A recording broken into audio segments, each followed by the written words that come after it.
Are you ready? Ready. I'd like to call this meeting to order. Mr. Griffin, would you lead us in this flag salute? Is my mic on?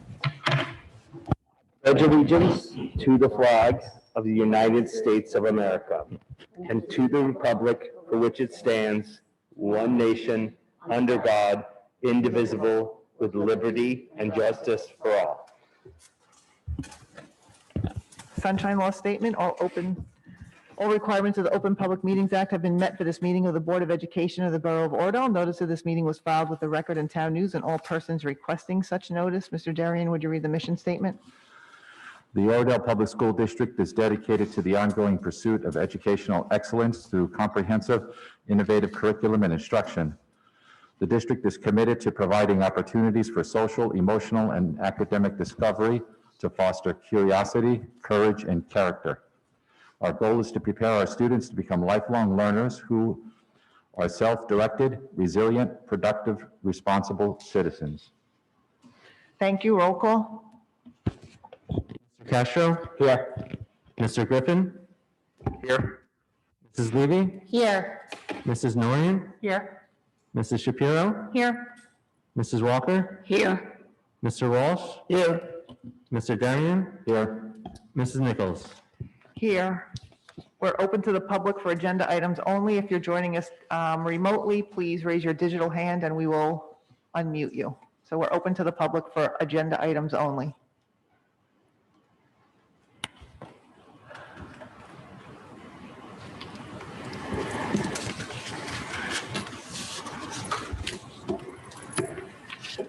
Okay, moving forward, I just have two items under my president's report this evening. One of them, this is the meeting we decided that we were going to discuss Zoom again. So I would just open it to the floor to see what the board's thoughts are on the matter. What is it? About Zoom, Yeah, it seems to be an effective way right now. The rates of COVID cases are increasing in Bergen County and New Jersey. I'd highly recommend us to continue it throughout the rest of the school year is what I'd recommend. I agree. I think that if we take it through June 30th, it's safe to say then we can reevaluate it at that time and see where we're at with these times. Nothing is ground in stone. So June 30th is my recommendation. I agree with that, everything they said. I think this is the time that we're in and we have to keep moving. I know there's going to be a decision coming down this. So the state has said that it's temporary right now while there's an emergency. I guess it's reasonable to suspect that the emergency is going to last through June 30th, but just to be aware that if it is all of a sudden it goes away, we might end Zoom sooner. But right now, all indications June 30th at least. Mr. Walsh? No, if that's what the state wants, June 30th, I thought that was too long, but I have no problem if that's, the state could change it. The state is doing final regulations sometime after next week, so we'll get a final, but all indications are that it will be, while there's an emergency, the state of emergency, Zoom is permissible. Mr. Darian? Yeah, I have no problem extending Zoom meetings. I think they're very productive. It's just that it has to be temporary in nature, and we have to be very clear that it's a temporary postponement, or however you want to discuss it, to the deadline has been postponed until June. Or you can say it's just during emergency, state of emergency by the governor, I guess. If you, I don't think we have to, but It speaks for itself, so you can't do it without the emergency, so. Oh, we can't do without the emergency? That's not what the Office of Community Affairs, they, if you call them and if you speak to them, it says that we need to be present. It does not, the regulation says nothing about the community. No, the start of that DCA announcement is that these are temporary regulations while there's a state of emergency. I'm just talking about the state of emergency. State of emergency allows it to be Zoom. I don't believe that to be the case. I believe that they released that there is nothing that says that we have to be, that the community cannot be on Zoom during non-emergency times as well, just for clarification. I think that, Yeah, it wasn't permitted before, so whether the final regulations end up saying that,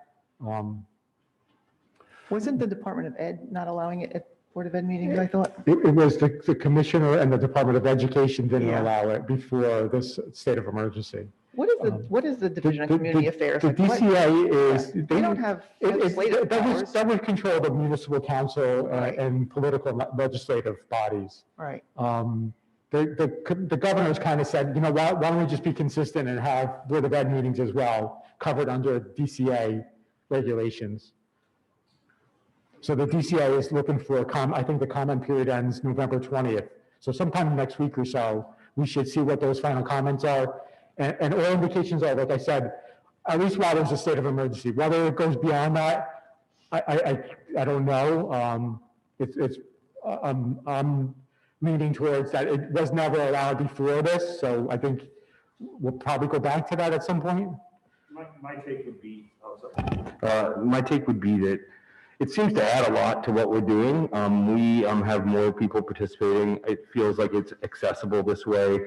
I don't think we have to make the decision on when we're going to stop it. If we say we're going to do it through June 30th, let's do it through June 30th and reevaluate. If the state makes it outlawed, then we can't do it. That sounds fine, but I think adding any other stipulation of we're only doing this during this, an emergency state, that is not necessary. I think right now it's valuable. Let's make a decision on what we need right now.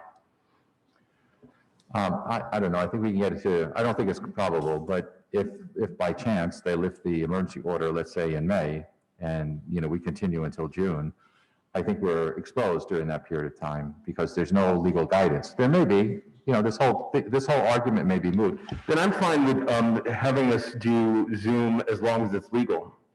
Yeah, That's fine. now I just want to remind everyone, we talk about Zoom and participation. Our meetings are recorded and they're available on YouTube. So if anyone wants to see the meetings, that's always available regardless of Zoom. The Zoom only allows for participation when you're not present. That's really the only added feature that we have with Zoom.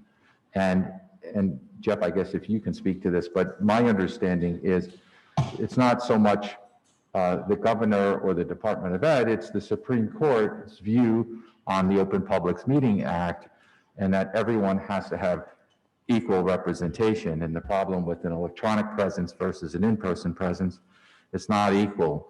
And the Supreme Court doesn't like that. So that's just my interpretation. under the thing that says right here, it doesn't say that it has to do with anything that falls under the Open Public Meeting Act. So it's not just council, it's not just that. It says here on the regulation that it has to do with any meeting that falls under the Open Public Meetings Act. So whether it's Department of the Ed or the That's what he Commissioner. said. He said It right used to now. be, it That's used what to he be said. everybody else.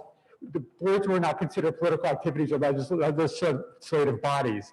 Now, they brought the Board of Ed in as well, so. That's he's just been now that added. they did that. And they may separate it again. We have to wait and see. Going They're going going to to put the Greg's final point rule. though about equal access, those regulations say that for Zoom, you only need up to 50 people. So you've never just limited it to 50 people. That's going to be another discussion later on, whether there's going to be limits on Zoom. So I move that we, as long as it is legal in the state of New Jersey to have our Board of Education meetings available on Zoom, that we do so. I second. Well, I would not support that amendment. I think we should just extend it to June. I think the motion's on the floor at this point, right? There may be Big debate. discussion. Okay. Hold on. No, they could do it. So what's the motion? I move that we should have Zoom available to the public as long as it is legal in the state of New Jersey. And I second. Okay, discussion. I'll restate. So, well, I think I'm all for Zoom, but I'm not for pushing the boundaries on what is legal or not. And I think that we should, go from milestone to milestone and not leave it open-ended. So if the governor makes it clear, or the Supreme Court makes it clear, or the Department of Ed makes it clear, I'm fine with extending it indefinitely once we get that guidance. But until then, I think we should pick a date. I agree. We're definitely not, I mean, I think that your point of staying within the law, I think, is well handled by the motion. And it's not about pushing the boundaries of it at all. Your point also about like, hey, it could be illegal at some point. I think this motion handles it better and doesn't waste our time having to have this same conversation in a few months like we've done before. This is adding value. It's adding value now. It's legal. If it becomes illegal, we can't do it anymore, and we should stop it immediately. There are reasons the Department of Ed did not allow it before this, and those reasons will stand. They still stand. So there are issues with Zoom, and there is something to be said about public participation, about getting up, making the effort, and coming in person. There is something to be said for that. As far as information access goes, every meeting in the state is pretty much videotaped and put on websites. So the access information argument does not stand because it's out there. But there is something to be said that if you want to participate in local government, you need to make the effort.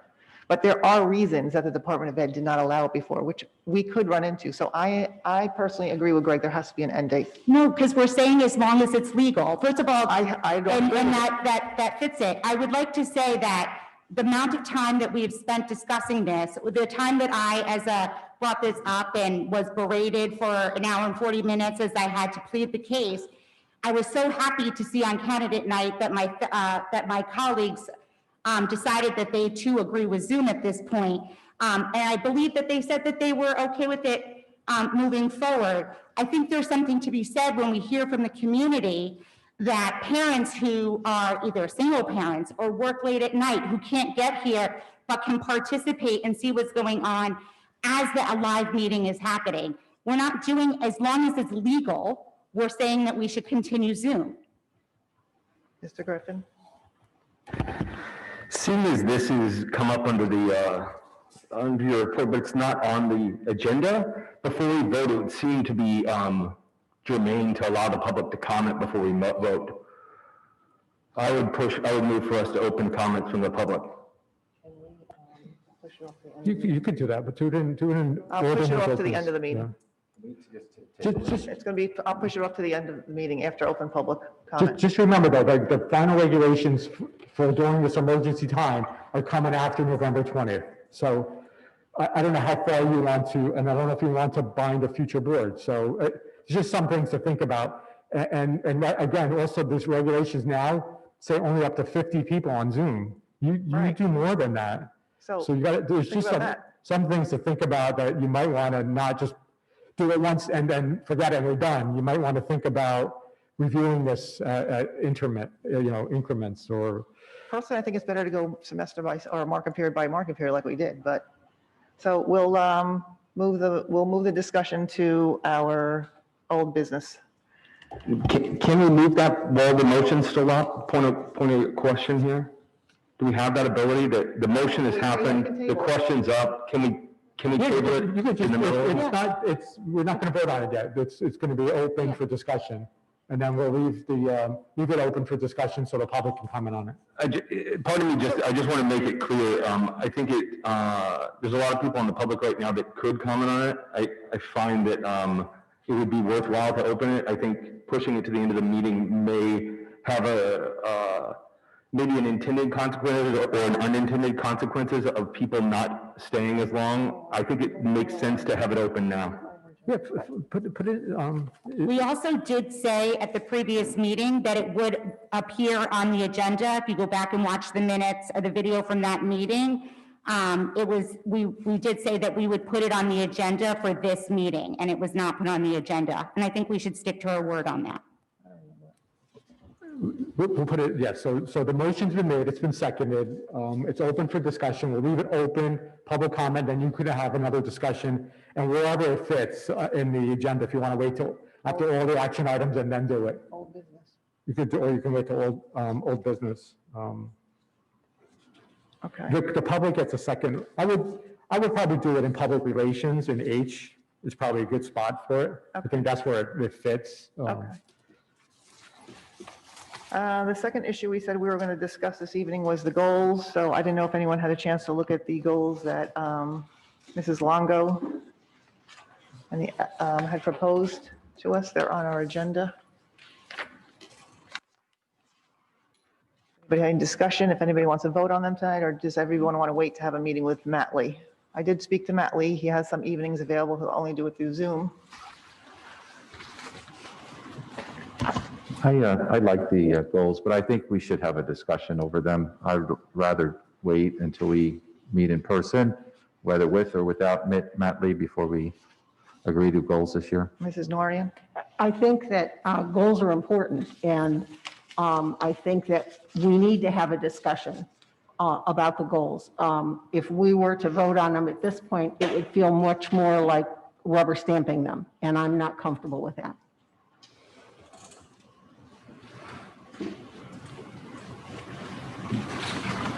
As long as we can meet with Mr. Lee. Mr. Walsh? We have other parts of the meeting, of the agenda before the goals. We talk about the goals, right? Well, it's coming up next, so I said we were gonna discuss it this evening, so now would be a good time for a discussion, but if we're gonna wait, we're gonna wait. No, I mean, if we're opening the goals, I have a question. Okay, go ahead. Has to do with Lincoln. We've never used it before, and we're talking about using Form A in September and Form C in June. Besides that, when we set the goal, we wanted the math scores to be 80% higher and the language arts to be 90% higher. Now, in this Lincoln, it has that the math, 10% will go to ELA and 25% will go to math. And since I don't know much of anything about Lincoln, I wonder why the numbers are changed. So this is why maybe it's good for us to just meet in another session with either Matt Lee or by ourselves to go over all that. That's something, we could get an answer to in that. You're right. I mean, I think we should pass the goals, but I think they should be explained to us. I called up today to find out if I could get a copy of the September and the June. And I will get a copy of it just to look at it, but Okay. I'm not saying anything's wrong with it. Maybe. Mrs. Walker? And I could be wrong about the goals, John, but as far as how we're measuring it more, but I think things were changed due to the way we're looking. We don't have state tests. We didn't have it last year, and we're not going to have it this year. So you have to have another tool for measurement. So I think we're looking at Lincoln as one of the tools to use as a measurement. Do you know that? Yeah, I don't know. I'm just saying, I do agree. Do you know that for a fact that we're not having the what do you call it, this year? The state test, yes. Yeah, they came out and said that we're not having, but I do agree that we should discuss it a little bit. Where did you hear that? That hasn't come No, out that yet. hasn't come out yet. It didn't come out yet? No. It's being speculated on. Oh, okay, then sorry, John, I missed. No, I think that's why the goal was written the way it was written. That is. If that they is have why. it, we go by the test. If we don't, we go by the Lincoln.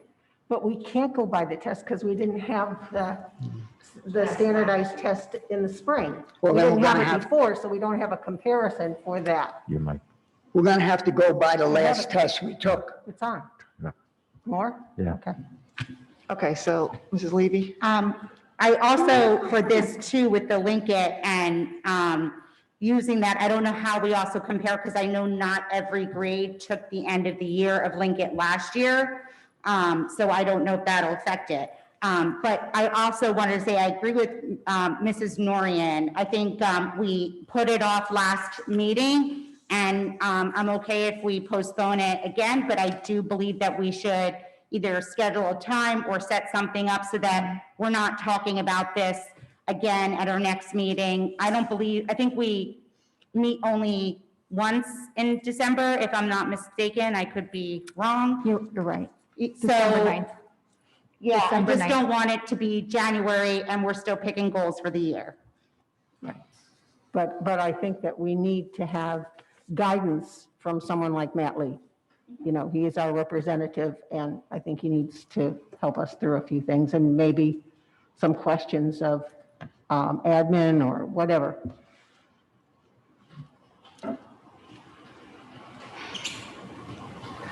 Okay, Mrs. Longo, Superintendent's report.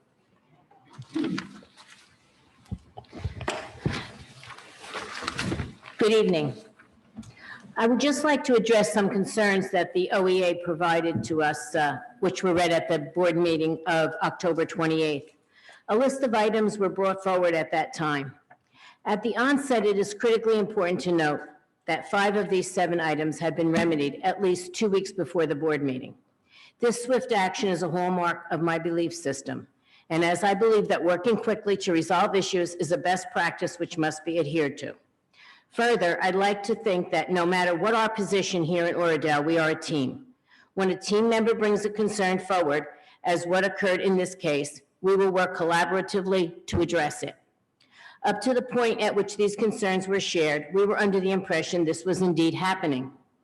During this unprecedented public health crisis, it is inevitable that challenges will arise, often on an almost hourly basis.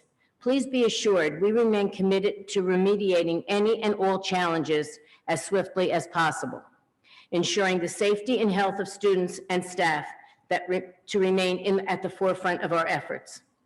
While we appreciate the desire of the OEA to advocate for its membership, we are also acutely aware of the importance of fact as opposed to perception. We encourage the OEA to continue to apprise us of concerns, yet caution them to ensure that they have the facts correctly stated before bringing any inaccuracies to a public forum. If we remain a united district team, we will be best positioned to emerge from this health crisis intact, having served the children of Oradell to the very best of our collective abilities. Thank you.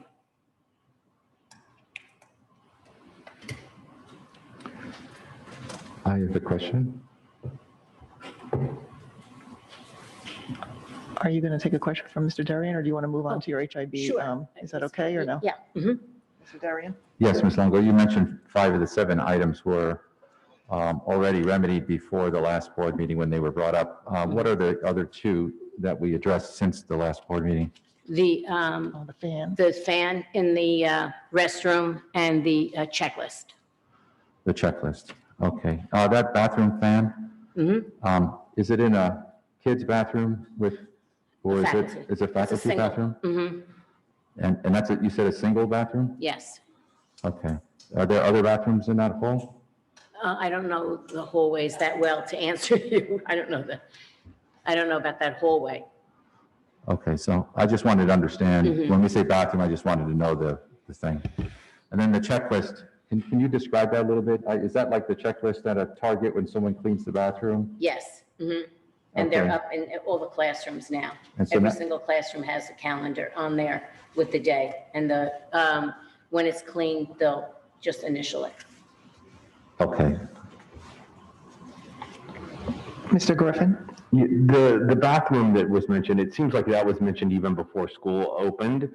Can you talk us through, from your perspective, what happened with it? Well, it was fixed before school started. When school started, they were all working and it was fixed. However, after a while, it started to blow a fuse and then they would fix it and then it would blow a fuse again. And then they had to put in a new motor. And at this point, what's the status of that bathroom? The new It's motor's fixed. been put in and it's working. Excellent, thanks. Mrs. Levy? So of the other ones, I know there was some discrepancies that we discussed in terms of, I just transcribed it from the video online. something about proper dwell time not being practiced. I noticed, and I don't know if I assume in the survey, that was also something that came up from parents and stuff.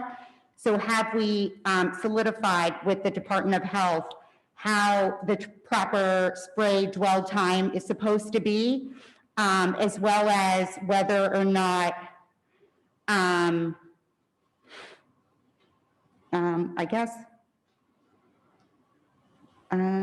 also whether or not a room has to be vacated for 24 hours before when someone has been sick in the room? Has that been determined by the? If somebody is positive that day and they're in the room, yes, It has to be closed for 24 hours? yes. Okay, and then We about haven't the, had that so far this year. okay, and the dwell time, did that get solidified?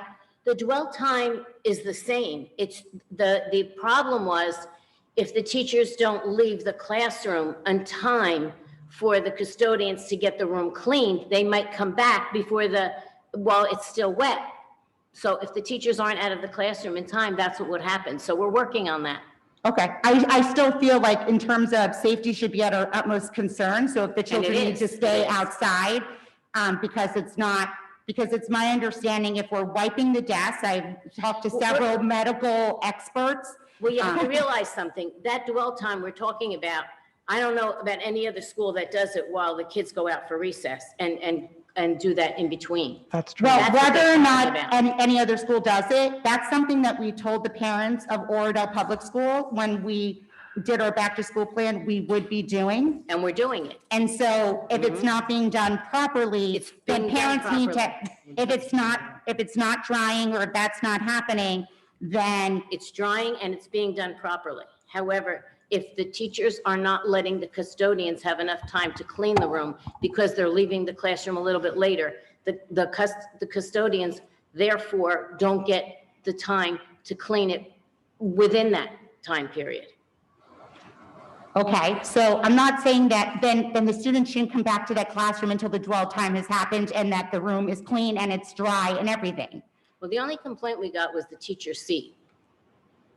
Well, if you look at the survey results, there's many comments about dwell time from parents. How would the parents know about dwell time, out of curiosity?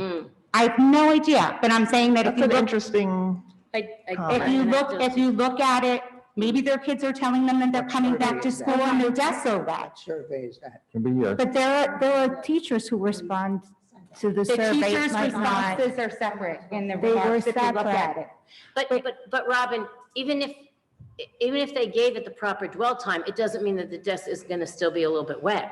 Like, I don't know if you're confusing those two, but you can have a dwell time of 10 minutes and the desk could still be a little wet or damp when the student sits there. Well, and if they're wiping the desk after that and they're using the same towel from desk to desk, then that's not clean. That's not what's happening. Well, that's not true. Who said that? Yeah. Where are you Where getting did you that? get that? I've spoken to numerous medical experts that have said that you can't, especially if you're using the same towel from desk to desk to desk. That's not, That's not what's happening. Yeah, they're They're washing sprayed. the desks and then they're disinfecting every one. yeah. I have a question. Is this, so this extra, we're talking about disinfection, right? This is while the same cohort of students is in school. We're actually like, so let's say for the morning, right? Yes. The children are here, I don't know, an hour, Yeah. hour and a half. They go out for a reset. We're actually cleaning in the middle while they're here, and then it gets cleaned again during that, then that cohort goes home. So we're talking about the younger grades, right? Where there's a group in the morning and then a group in the afternoon. No, we're talking No, about third to sixth grade. Yeah. We're talking about, Recess time. Well, it was in numerous grades according to the survey results. Right.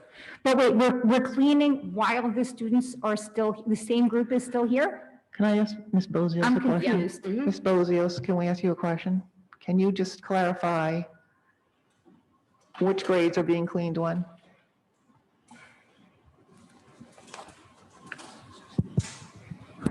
The area of concern, it just was on. The area of concern? Not gonna go very far. Ina? I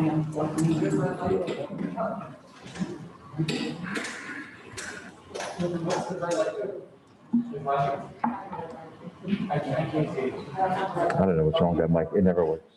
The batteries doesn't, and that's probably better than. You know, in my house, it'd be in the trash.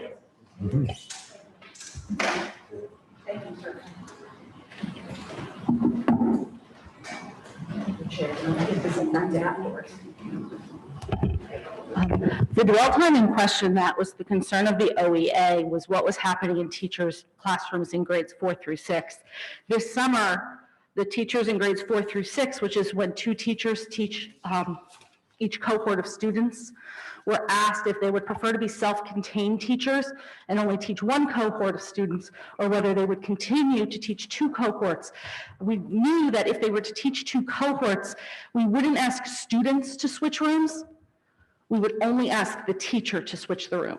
So the OEA was concerned that they were going into a different teacher's room. And so we added the added protection for our staff that we would spray the room.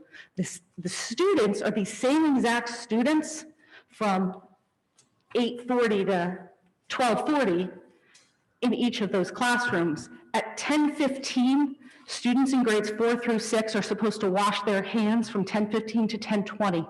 From 10:20 to 10:50, they are supposed to go to recess. From 10:50 to 10:55, they are supposed to wash their hands again. Then the second teacher comes into that classroom. So what Ms. Longo was trying to express was, if the teacher doesn't leave at 10:20, the custodians don't have time to do this perfectly timed dance we created from 10:20 to 10:50. So what is happening is exactly what Mrs. Levy said. Students are coming back and they can't enter the classroom. They're not able to enter because it's being perceived that the dwell time hasn't happened. It is our understanding that the dwell time is 10 minutes. If we have a damp, humid day and the windows were open, it wasn't drying in 10 minutes. That doesn't mean that a custodian was going in and wiping each desk with one piece of material. A student may have taken a piece of paper towel and wiped that desk, but the dwell time had existed for the 10 minutes. So when they're going out for recess, let's just clarify this. Even though the same students are coming into the same room, you're not just cleaning the teacher's desk and chair, you're cleaning all of them, which really is probably not necessary, but you're going above and beyond what you need to. So you're doing everything in the room, basically. Correct. I mean, our goal always was to say to our staff and to our students and to our parents that we are going to create the safest environment possible. And if this extra cleaning, which is a lot of work for our Yes. custodians during that time, but we practiced this, we timed this, we created the organization of the classrooms. And as silly as it sounds, if you leave 3 minutes late, I have spoken to Mrs. Longo that if it would help, we can institute a bell. We can put a bell at 10:15. I understand what's happening. Teachers are in the middle of teaching and they don't want to stop. They want to finish their lesson, but that finishing of the lesson is delaying our ability to have the full 30 minutes that we need. So basically, the dwell time is being satisfied. It's just that it may not be completely dry when people come back, but the dwell time has been satisfied. Correct. Everywhere. And the truth, I think, is now that we have our middle point ionization in place and our windows will be closed, humidity will be less of a factor. Right. So the dwell time should be impacted less by humidity. Mr. Williamson and I have actually sat in rooms, sprayed desks, watched for how long it would take. It does take longer than 10 minutes. But again, my understanding is that's not the dwell time. All right. Okay, anything else from your report? You have anything? I'm good. I just have a couple items I wanted to clarify. So there was a comment about hiring an outside cleaning company to come into the building, whether it's at night or, if we had a child that was expressing symptoms during the day and we had to send them home and we had to close for 24 hours, we would have to bring in an outside cleaning company and, we're not using an outside cleaning company. Can you explain why, Ms. Longo? Oh, yes, because we added additional personnel to do the cleaning, and We also bought the sprayers ourselves and the disinfectant so that we can do it ourselves anytime we want. Thank you. I would just like to commend you for the rapid response and the letter you read to the teachers. I was surprised, obviously, at the last meeting to hear all the things that they listed. And I'm sure that in this, they were coming right whenever we were all out of the building. There's a lot of high stress right now. Yes. Can you give any additional update on how relations are going? I think it's really important from those settings to understand how that's going, and it was a little concerning as a board member to see that, and just wanted to see how that's going overall. We met yesterday and we discussed all of the issues and all of the items. And, I told them if they ever have another problem, they're welcome to come to me and we'll talk about it. We'll work on it immediately. That's great. I know these are not easy times for anybody, so it's about being patient, Yeah. so thank No, you. We met yesterday and, and they had one question and I told them I would answer it and get back to them as soon as I could. That's great, thank you. There's one thing missing. They should be going through the chain of command. They've been in the school for more than a day. And they should be going to the administration first. And if that doesn't work, if they're still not satisfied, then they can come down and see you. But that's the way it should be. I mean, they should know this. They've been in the school for, I was going to say longer than me, but that's, but they should know that there's a chain of command and they should be following it. Yes, we did. We discussed that yesterday. Okay, thank you.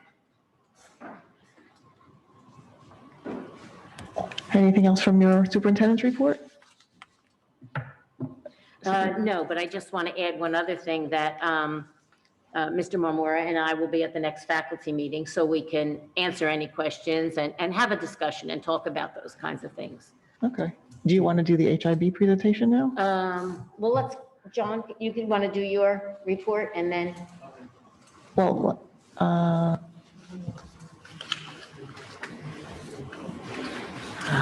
don't, I'm not.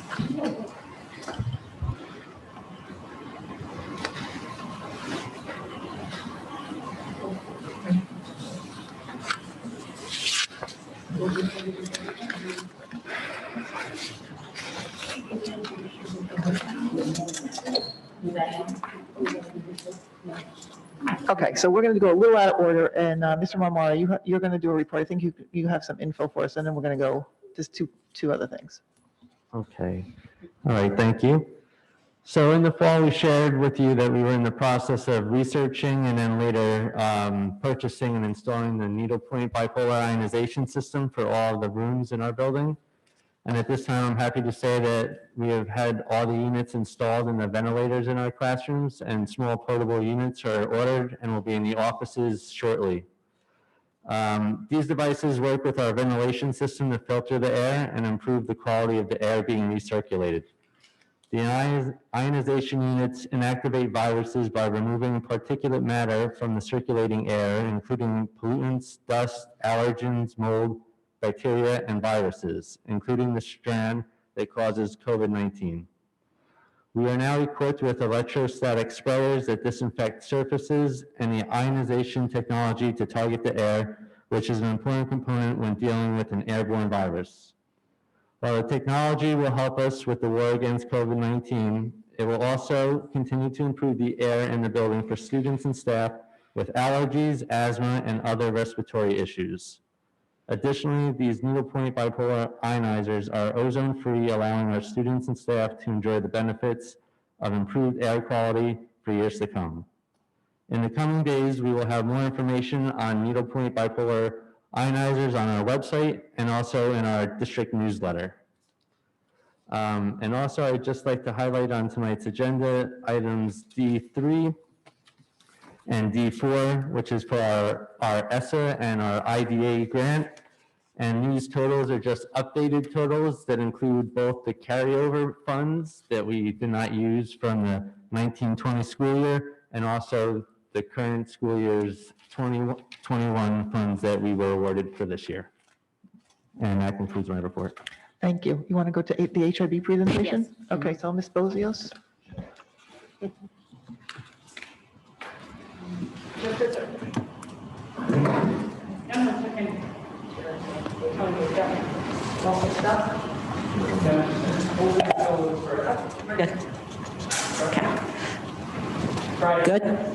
Thank you. Okay, just as a reminder, I'm not standing here as principal of Oradell Public School. I also serve as the district's anti-bullying coordinator, so that's the role that I present from today. Each year, the New Jersey Department of Education requires schools to self-assess themselves under the Anti-Bullying Bill of Rights Act. Self-assessment is based on 8 core elements, which I'll review in a moment.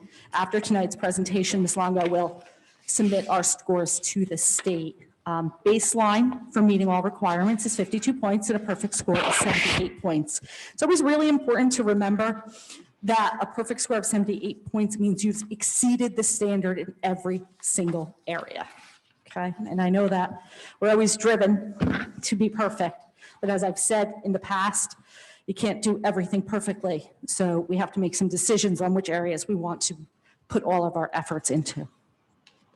So these are the 8 core elements which we self-assess ourselves in: HIB programs and initiatives, training on the board-approved policy, other staff instruction and training programs, curriculum and instruction, HIB personnel, school-level HIB incident reporting procedures, HIB investigation procedures, and HIB reporting. Our school board attorney will be happy to know that core elements 6 through 8 are where we consistently excel, so he won't need to save us on that one. So these are our results over the past 4 years, and you'll notice that we have plateaued, which our goal is always to go up 1 point each year. Going remote in March interfered with a couple meetings that we were supposed to held. So I'll give you a moment to talk about that, to look at that, and then I will talk about the difference between 2018-19 and 2019-20.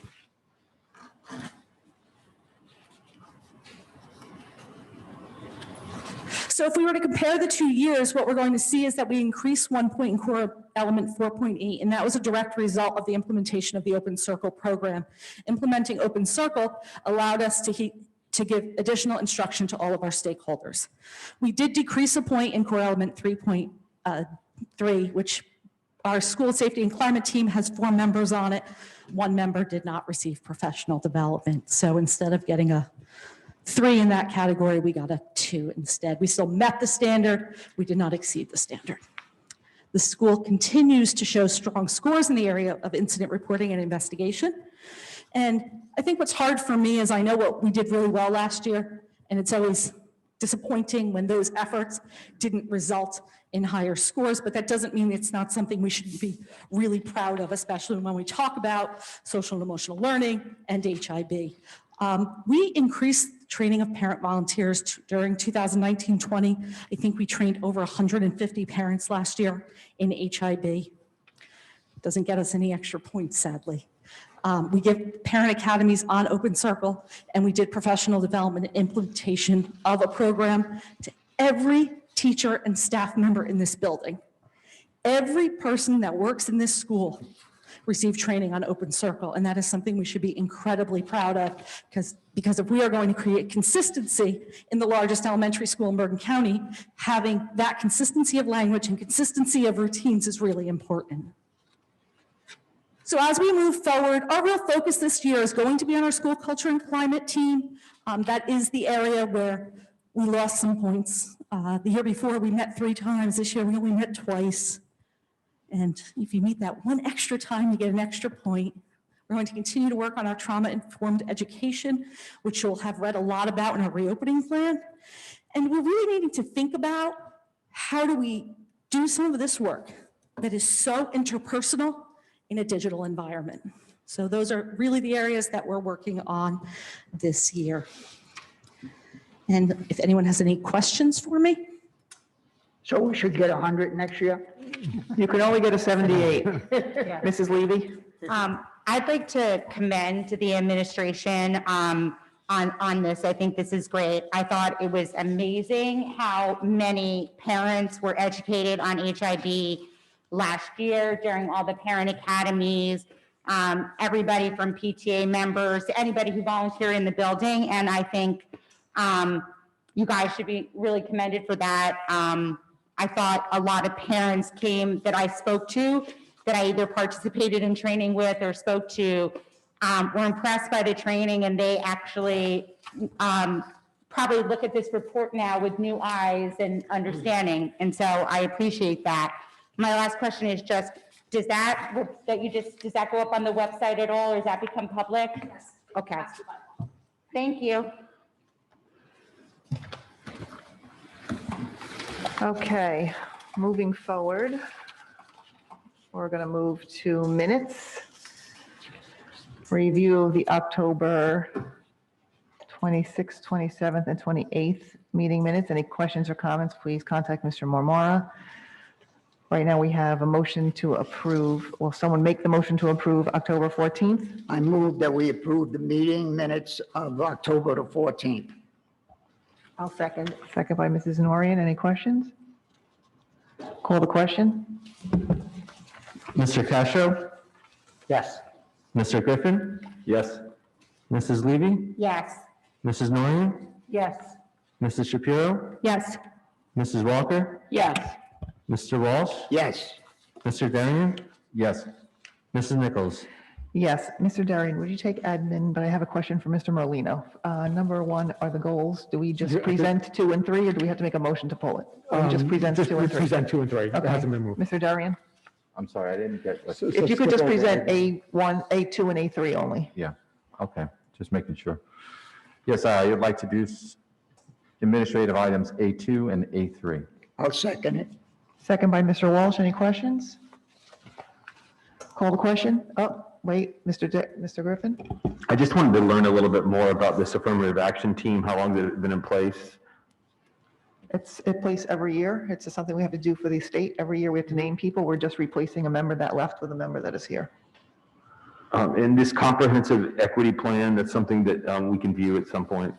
I think, was it in our folders? Yeah. I thought it was was it in our folder? That's What's the in our emergency folder? plan, that's the emergency plan this time. Which one is in our folder? Oh, just Yeah. statement of assurance. Yeah. Okay, never This mind. is the emergency plan. All right, never mind. Statement of assurance. Yeah. Well, number 2, we're just certifying basically what Ms. Bozios just presented, right? The HIB? Anti-billing, Bill of Rights. Yeah. Yeah, the That's what plan we- itself hasn't been revised yet. I'm just wondering, so, I mean, it says here they're forming this, we're approving the fact that they form it. I'm assuming we already have a comprehensive equity plan that went through now. And I'm just asking if I can view that at some point. It's not germane to whether or not I vote for this. I'm just asking. Sure. Okay, excellent. Thanks. Any other questions? Call the question. Mr. Castro? Yes. Mr. Griffin? Yes. Mrs. Levy? Yes. Mrs. Norian? Yes. Mrs. Shapiro? Yes. Mrs. Walker? Yes. Mr. Walsh? Yes. Mr. Darian? Yes. Mrs. Nichols? Yes, buildings and grounds, Mr. Darian. Yes, before I introduce items B1 and B2, I just want to provide a quick committee report. The Buildings and Grounds Subcommittee, we met on Tuesday. We reviewed mostly safety-related items regarding the building. All the points that was discussed last meeting were discussed. One of the things that was not mentioned earlier, but was mentioned at our Buildings and Grounds Subcommittee meeting, was increasing faculty room space. We have a new facility in the basement, new faculty lounge. We also have a new tag room, which is being utilized for lunch for the faculty. But we talked about utilizing other spaces in the building to provide additional lunch space for the faculty and staff. In order to do so, we have to get another container, a shipping container, which is not a big deal. We already have one, and it's that we have an agreement with the borough. So it's located at DPW. We'd have another one, and this way it'll allow us to empty out some more rooms and utilize the space a little more. Because right now we have a lot of storage placed in a lot of different rooms. So I think that's the only thing that we discussed that we didn't discuss already. Sounds good. Yeah, I'm just I wasn't verifying. there. Okay, so with that, I want to introduce items B1 and B2. I'll second it. Second by Mr. Walsh. Any questions? Call the question? Mr. Castro? Yes. Mr. Griffin? Yes. Mrs. Levy? Yes. Mrs. Nguyen? Yes. Mrs. Shapiro? Yes. Mrs. Walker? Yes. Mr. Walsh? Yes. Mr. Darian? Yes. Mrs. Nichols? Yes. Curriculum, Mrs. Norian? Yes, we've been trying to schedule a meeting, but we've run into a couple snafus on dates so far. So we're still working on it to get our curriculum meeting on. Thank you. Finance, Mrs. Shapiro? So we haven't had a meeting, but I think we're looking at next week, possibly Wednesday. We'll email you. I guess it's time to review the calendar for the budget for next year. So we will coordinate calendars and get something on. It's been crazy with the other stuff that's been happening. This evening, I'd like to make a motion to approve items D1 through D4. I'll second it. Second by Mr. Walsh. Any questions? Call the question? Mr. Castro? Yes. Mr. Griffin? Yes. Mrs. Levy? Yes. Mrs. Nguyen? Yes. Mrs. Shapiro? Yes. Mrs. Walker? Yes. Mr. Walsh? Yes. Mr. Darian? Yes. Mrs. Nichols? Yes. Delegate report, Mr. Walsh? I have no report. We have the delegates assembly coming up Okay. soon. Personnel, Mrs. Walker? Yes, I'd like to present F1 and F2. I'll second it. Second by Mr. Walsh. Any questions?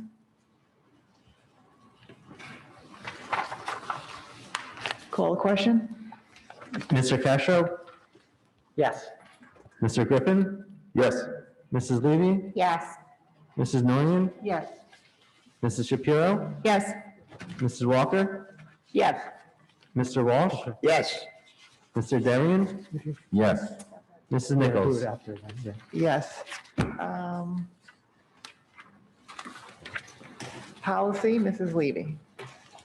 We have the second reading of our gifted and talented and remote learning policies for second reading and adoption. Do we need to make a motion? I thought. Yeah. Oh, I'm sorry. So then I move G1. I'll second it. Second by Mr. Walsh. Any questions? Call the question? Mr. Castro? Yes. Mr. Griffin? Yes. Mrs. Levy? Yes. Mrs. Nguyen? Yes. Mrs. Shapiro? Yes. Mrs. Walker? Yes. Mr. Walsh? Yes. Mr. Darian? No. Mrs. Nichols? Yes. Public relations, Mr. Griffin, but I am going to make a little bit of a change. I don't think the motion should come under your section because the public will not have a chance to comment on it. So I'd go back to my original suggestion of old business. At this point, I think it's moot, so that's fine by me. Thank you. The public relations, If you want to bring it up, you can as a motion now, but if you want it's the the public. same as, it doesn't matter. I'll open at the end of the It's meeting. up to you. It's fine. The public relations has not met. I do want to request that the president provide a list of the functions and duties of the committee. I've requested this a couple times through email and also listed some things that I feel like the committee should be working on. Multiple times the committee has tried to work on these things, and the questions about what the committee should be working on is still standing. According to our bylaws, 9130, the committees are required, shall be provided with a list of functions and duties, and I just request that that happen. So you prefer to be told what to do as opposed to come up with your own agendas as with consensus of your committee members? I think it's important for the committees to have clear direction, and then the committees can work within that framework. Okay, that's fine. At this time, we're open to the public. If you're joining us on Zoom, raise your digital hand and we will unmute you and open the, oh, hold on. It's in. Oh, thank you, sorry. Can you just, What was that? how many people are on right now? We have 48. 48, sorry, I can't see that. Well, 45, 45. because I'm one of the others. Okay, so I'm opening up to the public. If you're joining us by Zoom, raise your digital hand, and we will unmute you.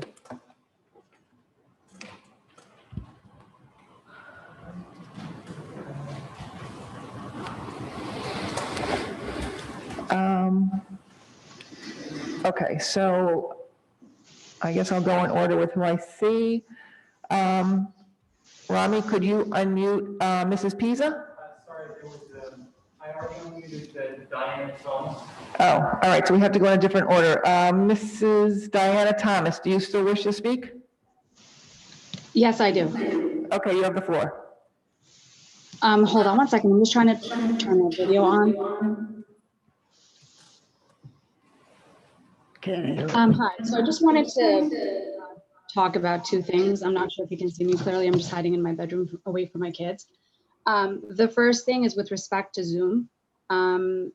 Considering that 3 out of the 11 individuals on the board, or only 3 out of the 11 individuals on the board have kids in the school, and two out of those 3 of them are pushing for access to Zoom, I think it's fair to consider that that would be the voice of a lot of OPS parents. This is an elementary school board. We have young kids, and I would love to get up and come out because that's like freedom for the night. But unfortunately, with 3 young kids, it's difficult to do that, and having the opportunity to listen and participate and share my thoughts is really, really appreciated, especially when it comes to advocating for our kids. So as long as we're not violating any laws, any rules, I think the Zoom option should continue. But again, that's just my opinion. My second comment is with respect to the curriculum committee or subcommittee meeting. Of course, safety is the most important thing at this time, and that's primary, but curriculum, I would say, is next on the list. And I just wrote down a few points that I was thinking about, and I would like to know if the board or the curriculum subcommittee has considered this, especially during this time. So the first thing is evaluating the learning loss that has occurred in spring 2020 by looking at whatever school assessments have happened. The second thing is there oversight over whether our students are covering the same curriculum that would have been covered during pre-COVID times? And if it's not, what is the plan to supplement the gap in learning? Have the assessments that have been issued so far assessed hybrid students versus remote students separately to see if there's a difference in the absorption of material and whether that assessment has resulted in any further steps? And then lastly, what is being done? I guess I'm asking this in terms of I'm not sure what oversight the board has or the subcommittee has, because I understand that a lot of curriculum adjustments are made by the admin team. But if the purpose of the board is to oversee that function, I would think that all of these would be considered. And what my last point was, what is being done to compensate for less feedback received in the remote model due to the nature of not being in person and not receiving feedback in real time?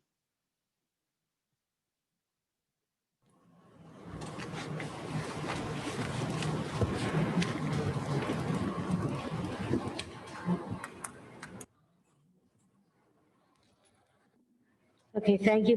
Thank you for your questions. We are working with all of the areas that you talked about. We continue to assess and reassess what is happening with our students, and we certainly will. Actually, there's a survey due tomorrow. We're going to get our surveys together, and the admin team will be looking at all of those points that you just mentioned, and we'll be working on that. So I want to thank you for bringing that to us, but we're on it. Thank you very much. Okay, Rami, could you unmute? I lost my. Okay, Rami, can you? I can do it. All right. Rami, can you just unmute people when I ask you to, first of all? Don't unmute before I ask you to. Don't whatever. Greg, can you help my screen or whatever I'm doing?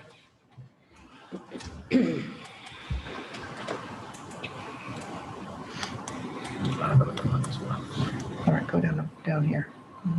Where's participants? I lost participants. It just pulled out. I have to be able to see it.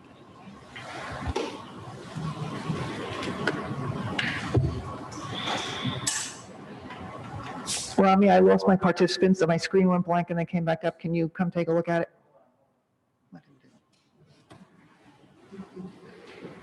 My status changed from host, I think. I saw a sign.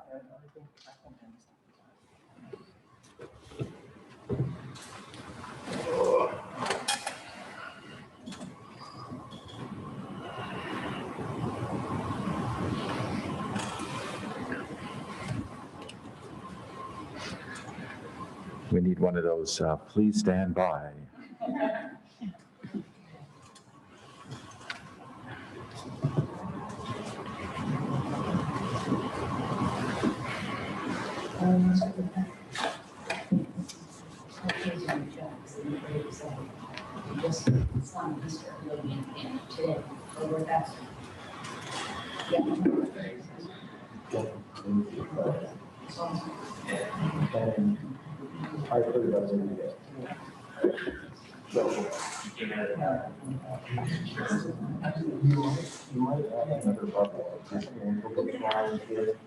You know.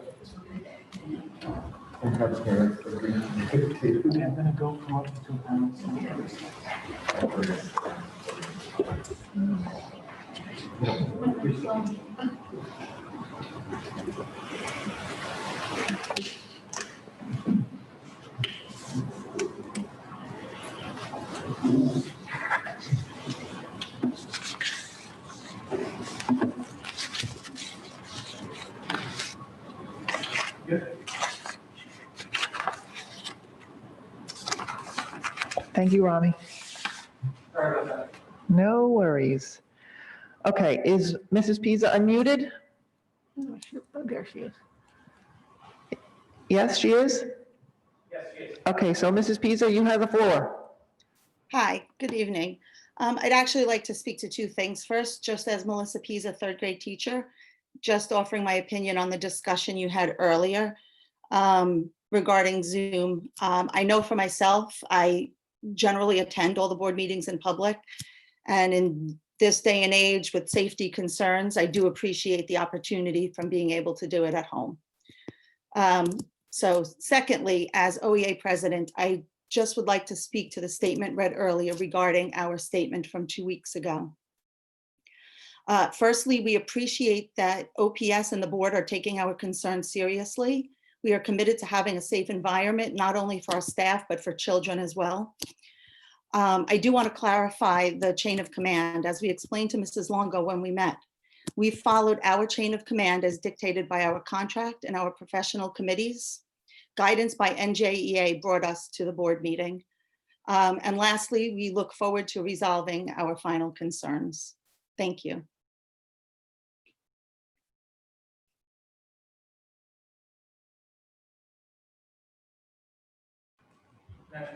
Melissa, can you hear me? Yes. I want to ask you a question. On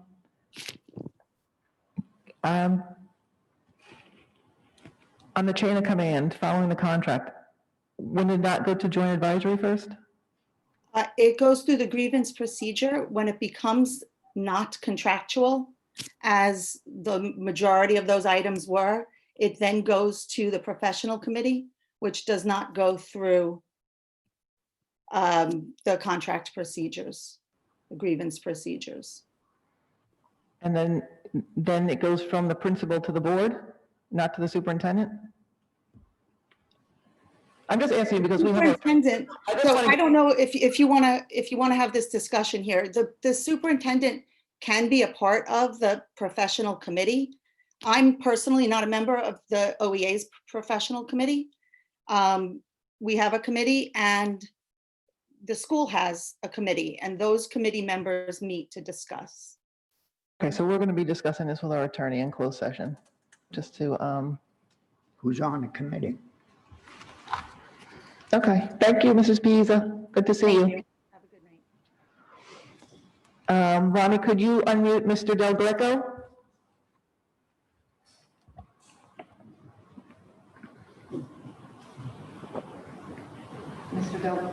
Mr. Del Greco, can you hear us? He's on mute. Hi, good evening. Yes, I can hear you. Okay, you're the floor. Thank you so much. Thank you so much, board, for taking up the Zoom topic, right, as discussed in previous meetings. I really appreciate it. I'm sure a lot of members of the public also appreciate it. Just doing some research, right, Executive Order 107 states that as long as this executive order is in effect, Governor Murphy did state that this electronic version shall be permitted during this whole pandemic, as long as that order is in effect. Also, there are other districts I would say, Executive Order 107, which have bylaws and policy in place for mechanisms such as calling in live during a meeting, right? You guys are right now recording this via video. And just as Mr. Darian pointed out, it is great to record this via video and watch this after the fact so we can reference things, but it does not allow parents such as myself and my wife that work both jobs to look at the great work you're doing real time. And just as this Zoom topic tonight was not on the agenda, if I were to look at the agenda is posted barely 24 hours in advance of the meeting. So some parents looking at the agenda to say, let me see what I want to come to the meeting or not to see if it interests me or if there's something that's important to me. It's hard to kind of rearrange your life to come into a meeting. There are Fortune 500 companies, the whole world is changing, right? And, I appreciate you taking this up, and I hope that as a board, you just put the stipulation as long as Executive Order 107 is in effect, that you just allow this option so you don't have to keep belaboring the issue over and over each and every kind of milestone you have in place. Thank you. Thank you, Rami. Could you unmute Nisi Picnic?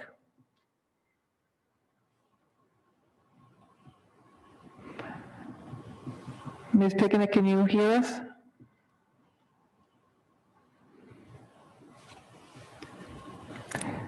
Can you hear me now? I'm sorry. Yep, you have the floor. Okay. Thank you all for taking your time for being part of this meeting tonight. I too would like to say something in reference to the Zoom meetings. I do not understand why there's so much opposition from the mainly from a lot of the board members of having this available to the parents of our community. A lot of us do not have the opportunity to come in, and as Mr. Del Greco just mentioned, the agendas do go out only 24 hours before. So it's difficult to try to make time to go in person. And I just feel we should, if we are able to give this to the community, why not? If we have the capability of having these meetings on Zoom live for people to be able to see what's going on in their children's school, have the community involved. That's what we are all about. And as Ms. Bozio always says, we are all a community. We are all one. So I think you should really think long and hard. And I hope that you do pass this motion to keep this on as long as possible. I think it would benefit the school, the community, everyone in hand. That's all. Thank you. Thank you. Any other members of the public?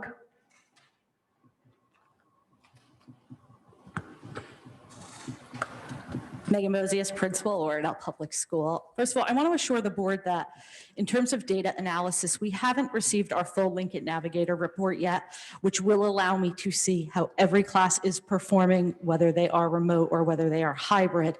But I have been able to look at the mean averages of our fall entry, and clearly our teachers were rock stars in the spring because of in grades 3 through 6, we assess, I haven't gotten the second grade results yet, but in grades 3 through 6, we test math and language arts. So 3, 4, 5, 6, that's 8 test scores. In 5 of those, we scored higher this fall than we did last fall. So I want you to be comfortable with the fact that Yes. Are there going to be gaps from the spring? Yes, we are on it and we know what we're doing. And I probably attend almost as many board meetings as each of you. So I've heard the word Zoom a lot. And I just want to beg one thing of you. When you had the big discussion years ago about whether or not to record board meetings, one of the conversations that was always brought up was whether it should be a live meeting through OPTV. And I always had a concern about that, because my concern is the day is going to come when a parent's not going to agree with an HIB verdict. And they are going to stand at this podium and they are going to say, I disagree with you, Michael Hagopian is a bully. And they are going to out and use a child's name. And a parent is going to stand at this podium one day and say, you need to know that Mrs. Hawley is the worst teacher at Oradell Public School. And I just need to know that if you move forward with Zoom, you do what we do with school safety. You sit down as a board and you totally do a practice run of what you're going to do when that happens. Because it's really hard for me as principal of Oradell Public School, who cares about every student and every staff member here, to have to worry that someone in this community is going to get hurt. So I want increased engagement and I want increased involvement, but I need to know that you realize that that is someday going to happen and you have a plan for it when it does. Thank you. Anyone else from the public?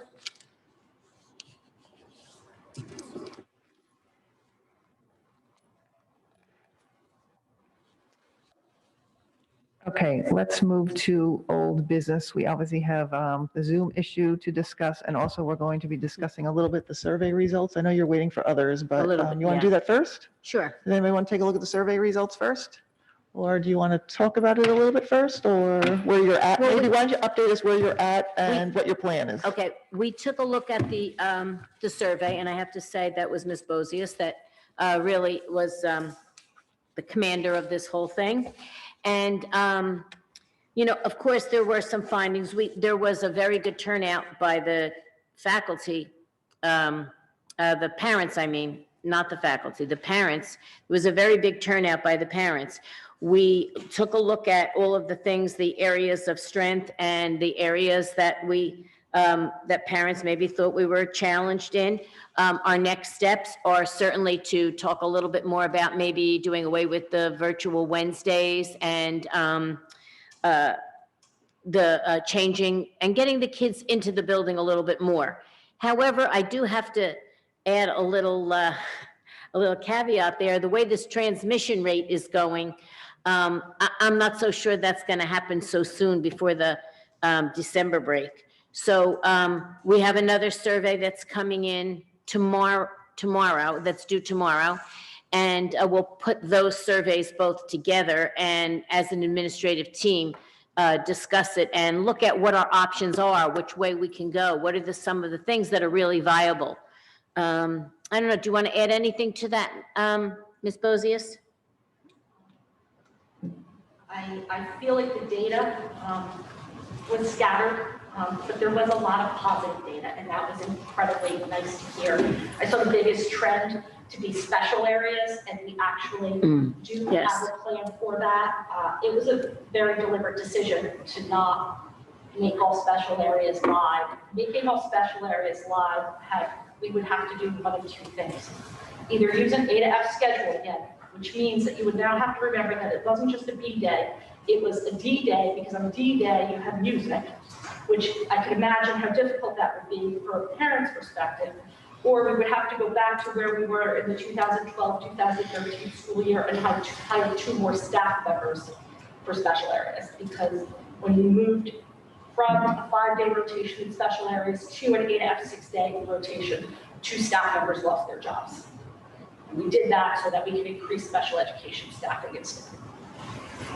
So we are on special areas, which is the one trend I really did notice. Okay, thank you. So your other, the second survey is coming in is questioning, what was that survey? Remote. Okay, and then that's coming in tomorrow? Tomorrow, that's due tomorrow, right? Yeah. And then you'll meet on everything? Yes. Mm-hmm. Mr. Griffin? I know last time we were given that survey and it was said that it was going to be posted to the families. We also during that meeting said we would talk about this at our next meeting. It was. What was the reason that it wasn't put on the agenda? Because it's just a discussion. It's not a resolution.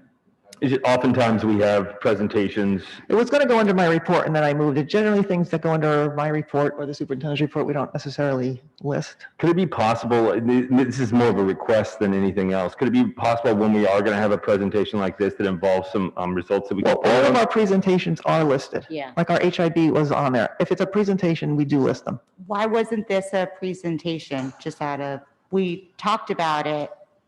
I think it was just for Because us to discuss. we're It's not done with, we still have one more survey to go through. So to maybe at the next Board of Ed meeting, can we request that there be a presentation on the surveys We and can- next steps that are going to happen? We can do one when we get everything, when we get all the information in. This and was we- kind of your presentation. I mean, this is it. This is the info. I thought everybody just wanted to see the info. What presentation do we want? Like, we have the info. We can discuss whatever we want now. This is it. I mean, obviously, just like we had open comment a while ago, that was nice. Some people are going on the website and they see this. I think that the school does a great job of communicating it out. I hope that most people have looked at it. I think it's helpful. Something like this is big. We're changing quickly, and I think the administration team's doing a great job, and I commend them for looking at this stuff. I think there is value in a setting like this for us to have it open to the public. Hey, we're going to have this. We're going to have a real presentation on it. We're going to spend some time, come in, make sure you're heard, and we go from there. It's not about not trusting. The survey was about being heard. Now it's the admin's job to take it and make a plan. Yeah, I think you're seeing it a little bit backwards. This is the instrument to be heard. This is the vehicle. That's great. Everyone was able to put all their comments in. Now our admin team Right. has it, and now they're going to. And there's some analysis in there and some. It's really their survey. Agree. We just asked to see the info. And along those lines, one of the things I was going to ask from what was the team used to create the survey? I'm sorry? Who created the survey, basically? Who, right? That's what you're asking? Ms. Bozes. No. He wants to know the technology. No, the team. No, the team. Oh. Turn the mic on again. This survey was created with the school pandemic response team. So the school pandemic response team is one of the committees under the district reopening committee. It has 3 members of the OEA, 2 parents, and I think 2 administrators on it. So the first thing I did was ask, what are the questions that you want to ask? And actually the parents were amazing because they gave me some questions that one especially about, I'm happy with how things are going, which was a really nice overview question. And then I made the survey, I sent it back out to all of those members and said, is there anything else that you want to tweak? In the case of the faculty survey, I didn't ask parents for input on that one. I just asked the OEA. So the 3 teachers, which were the 3 members, the president and the 2 vice presidents of the OEA. That's great. I love that they're involved. Thank you so much. As the chair of the PR committee, there have been some times that we've come up with some questions to add to one of these surveys. If at any point, I would love the opportunity to do that or have that committee, if it falls within the realm of that committee, to be involved with that sort of thing. Mr. Walsh? What's the percentage of the staff who answered the survey? That Less was than 25. Less than 25%. Yeah, I didn't see it.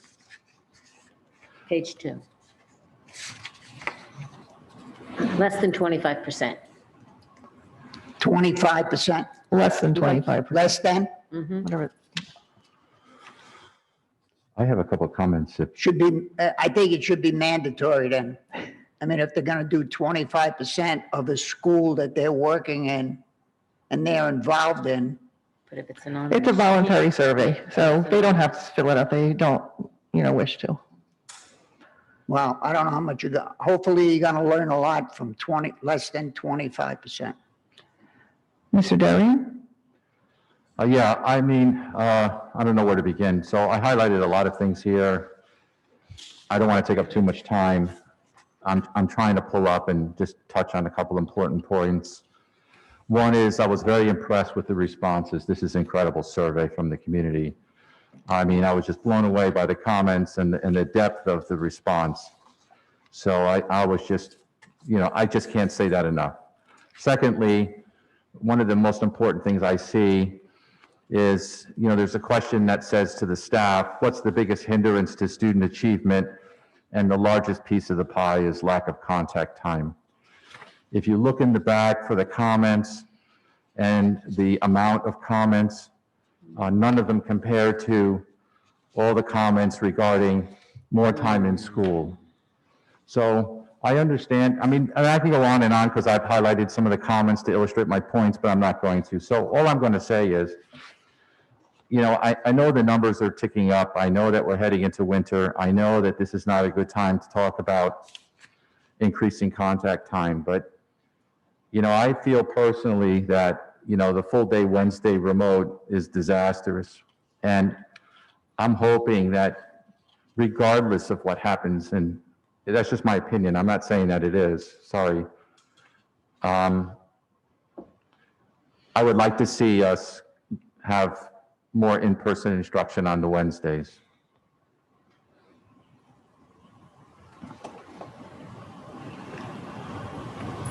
Mrs. Levy? Thank you. Thank you for everybody who put this together and the responses. I do want to say that the administration deserves a round of applause because overwhelmingly the community gives them accolades, which they do deserve. A couple of things that sort of stood out in my mind. I won't go through all of my tabulations that there were some concerns about there being changed, whether there's 6 feet of social distancing and what's going on with masks and stuff like that. My only hope is that if there are any changes, there was a couple of comments about there not being 6 feet of social distance in classrooms and also in hallways and bathrooms and stuff like that. And that there was concerns that if there are being changes or things are not being done, that parents be given the information so they can make informed decisions. And while I don't know the truth or veracity of this, I would just say that if any changes are being made, I would just ask that the parents be informed so that they can make those decisions. I also saw a lot of concerns about, under the current format, there being a lack of differentiations with instruction. There were several comments. That's also something that I've heard a lot about as parents are talking amongst themselves. And so that just struck me as something that maybe that needs to be addressed, or at least parents should be more informed as to how that's being handled. Something else that I saw overwhelmingly was something that I, as a parent, had concerns over at the beginning of the year, and as we sat here making this plan, is that on your non-cohort day, some students are going the whole day and not being able to check in with their teacher, so they might be thinking that they're doing things correctly, and then it's not until that 2 o'clock that they're able to find out that they were doing it wrong in the first place. And so that maybe there's another way that they could check in earlier in the day. And there was also some concerns about contact time and asynchronous education times for students on full remote. So I think those go hand in hand. And I think one of the really important things and I think that we need to be transparent and articulate how we're going to use these results and next steps that we're going to take. I think that we had one of the best participations of surveys that we've ever had, and parents are engaged on these. And so I think that we need to show them that we are taking their comments and thoughts and how we're going to make changes if we are, or things that address any of the concerns that they have. Thank you. Any other comments on the survey? Mr. Griffin? I think this relates to the survey. It may be relate to the new survey coming out too, but is there a place that parents can go at this point to find out if the school went to more of an extended remote option, the types of changes that we should expect, or is that something that the administration staff could present at some point?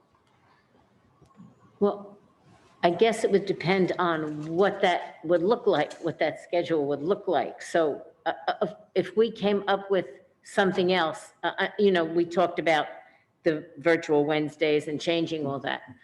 Of course, we would share that with the parents because the parents are a huge part of what's going to happen because childcare is a big piece of it, and parents working at home, that kind of thing. So of course, parents would be involved in that. I'm just, I think we all are very hopeful, and we know that the work has been done to keep our kids here. And I think a lot of us want to keep these kids in the building as much as we possibly can, and some in terms more. I would love to keep them here more. And I think that the administration is doing a great job keeping people safe. The environment we're moving into may get more difficult quicker, and keeping the building safe may get more difficult quicker. And from a parent's perspective, I would love to know, look, option B or D is out there. I know the administration staff is working on it hard, and I would love to know that really far in advance of what kind of things, this is me as a parent. As a parent of a kindergartner, the remote option for my kindergartner didn't work. And I don't know about for everybody. The remote option for my first grader worked awesome. The remote option for my kindergartner didn't. And so I would want to find some way to expand, have more, something. And that may be more of my personal thing, but I will say, if we are maybe going to more of a remote, how do we get there? And that may come after the survey. I just wanted to go on record for that. Okay, thank you. Mrs. Walker? This is just an aside, and I too read all of the comments and so on that Mrs. Levy was referring to. But a comment like the teachers aren't prepared for the lessons, I would assume that comes from one parent, and therefore I am sure administration would be on it. If it's in a survey and it's listed as a comment without a name, it's very difficult for that, and the administration, I'm sure, would be on that in a minute if that parent had contacted the administration. Right. So I'm just saying. I don't think I said anything about teachers not being No, she didn't say you did. Oh, I'm sorry. I thought that's what you were. She's saying there was a referencing. comment. Oh, I'm sorry. I misunderstood. Yes. That's okay. Okay, So sorry. I'm just saying, picking isolated negative comments out of there is beneficial as a tool for administration. But I find it difficult because I see the administration working so hard to accommodate and meet the needs of every student. So I'm sure, and I encourage all parents that have an issue that really, and it's natural, you have 700 and some odd 50 kids, somebody's always going to have an issue, but to go right to administration or the teacher and ask for that. So rather than bringing it up in a public comment with one comment on a survey is troubling to me. So, and I applaud the whole committee, the whole group that did put that survey together. It was very informative. Thank you. Mrs. Norian? In defense of that, however, the people who are filling out this survey are filling it out for themselves. And it's not their intent to point out something that they think is something that that absolutely has to be taken care of at a high level, blah, blah, blah, whatever. They're pointing out what affects them. And every person who fills out that survey has the right to say what's on their mind. And I applaud the parents for being honest and coming out with the things that they want to say. You need to hear them. We need to hear the good, the bad, and we need to put it all together and figure out how it all works. That's why we're doing the survey. It's not just to hear all the good things and let's kind of gloss over the other. We want to hear them all because we want to see how we can make this better. And I think that's the purpose of the survey. As far as for the remote learning and concerns that we have, the survey that's due is asking those questions. So hopefully we'll get those honest comments from the parents with regards to remote learning and what their feelings are about them. And we can make educated decisions based on that information. I don't think that we need to sit and say, it's unfortunate. I think we applaud the honesty going forward.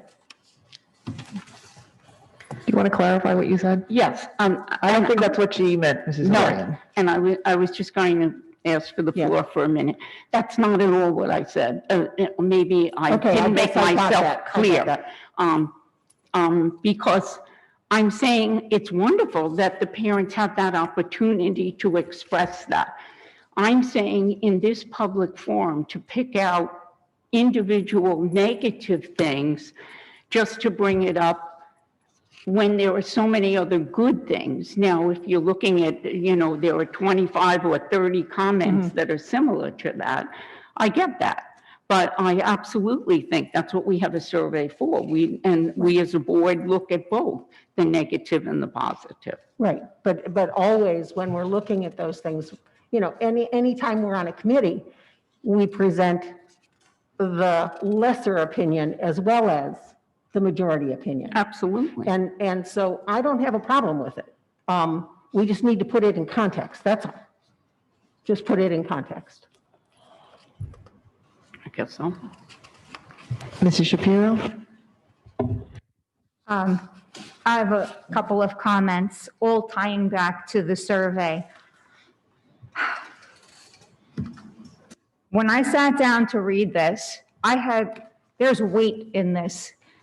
People spent a lot of time, and I was so, when I found out we did one survey, I was beaming. When I found out we were doing a second survey, my heart swelled, because we are looking for that feedback, and this school, this administration, this board is always trying to evaluate and do better. We are in a crazy time where we're basically reinventing school every 6 weeks and not knowing when we can have a temporary shutdown at any time.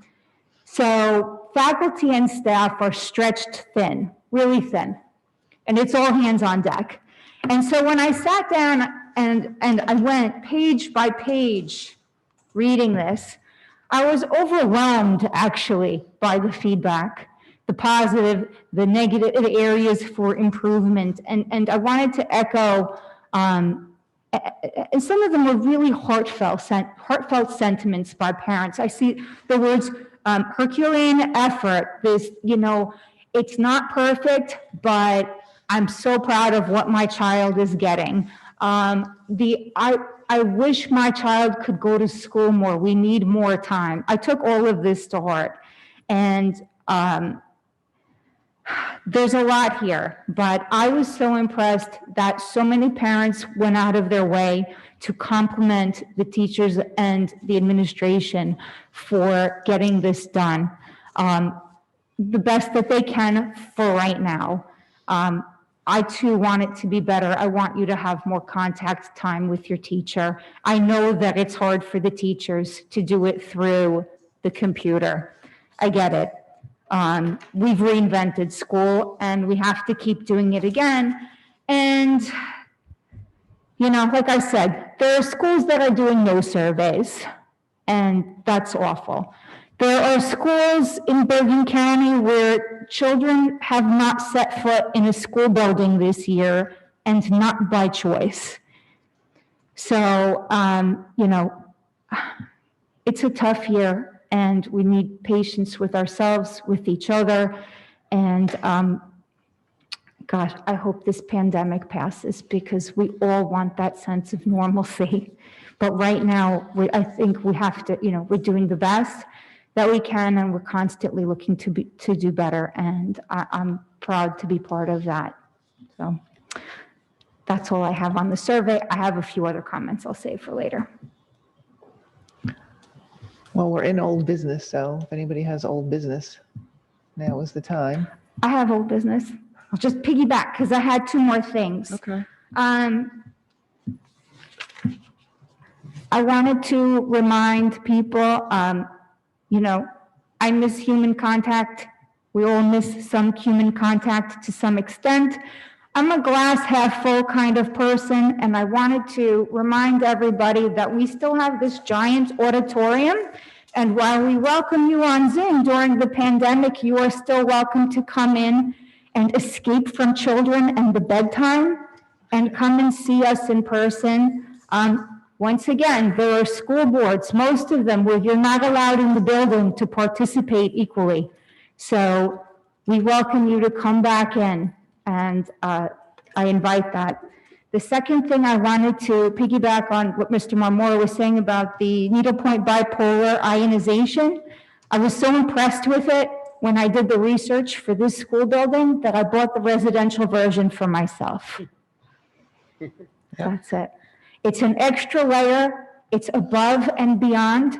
It shows our commitment in the tens of thousands of dollars. It still doesn't change the numbers of when the health department says you have to close, but it is something extra that we wanted to do to keep everybody as safe as possible. Thank you. Do we know when the newsletter is going to be going out with that? I would ask Mrs. Longo that question. Well, we're going to try and get it out before the end of this marking period. Okay. Mrs. Levy? Thank you. I don't know who to address this. I don't know. I have a quick question on the ionization. To me, and then also. Oh, okay, sorry, on the ionization. Is it affected at all if windows are open or closed? Does that matter? It is, I believe. Mr. Moore or Mr. Darian, which one of you wants to take it? In a school environment, our fans have to be on all the time. We have to be exchanging air with the outside. That's required. So, you know, like for instance, some of the brochures say that with the ionization, you don't need outside air. Well, technically, you can't do that in the school. So we're going to be bringing outside air regardless, and that air is going to be purified. Even though it's clean already, it's going to be purified through ionization, and that fan circulates the air in the room. So if the windows are open, you're going to get more fresh air. If the windows are closed, you're just going to get the standard fresh air that's normally come through the classroom univent, as well as the treated internal air. Thank you, and thank you for becoming an expert on this. I do appreciate it. Yes. Mr. Griffin? I think that's a great example of how this board has been really at the forefront of trying to do the right thing, you know, above and beyond what we're being asked to do for the teachers and trying to protect the school from COVID. That is a nice lead in. I had sent Dorothy a proposal for a COVID task force from the board. I think it would be a nice thing in these rapid times of change, and we're trying to do things to have a board designated COVID task force. So I would have a motion to have the board adopt a COVID task Well, force. that's something we have to discuss, and we were going to do it in our closed session with our attorney. It is on the list. All of your questions are actually on the list. That whole thing I did send to Mr. Merlino. Okay. So we are definitely going to discuss it. Is this something that can't be discussed in the public? I think we need to find out exactly what. So there's concerns about, you know, HIPAA and confidentiality with respect to if there is a positive test result or if there's suspected symptoms, you know, how far with the task force, if there is a task force, what charge would it have? Would it be looking at? The charge was sent before. It's, you know, ultimately, I think, you know, the HIPAA things don't seem to be germane to whether or not we would have a task force. Well, the task force is going to be looking at personnel issues, so that's why I would request we do keep it in closed session.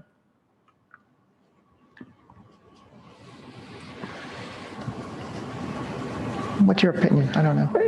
It's up to you. It's up to the board, honestly. It's putting aside the confidentiality for medical reasons. You can have this. So what would discussion you in like the public. task force to do? So the charge of the task force would be to create a central committee to weekly review and improve processes for school related to COVID response. Similar to the ionization, that was something that was brought by the board.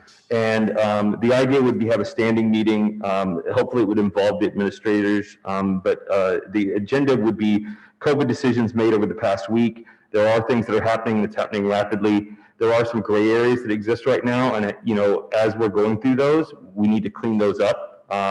Recommendations from any adjustments from the decision process in the past, review of stats and known exposure routes, number of teachers, number of students, breakdown of grade and or hallways, not to be exposed outside of the board, but within a board setting where it is private and safe. See, this is where you're going to, like, there's confidentiality and HIPAA requirements, and the decision-making really is the department and the Board of Health that is making those decisions. So How is numbers doesn't seem to be a HIPAA violation whatsoever.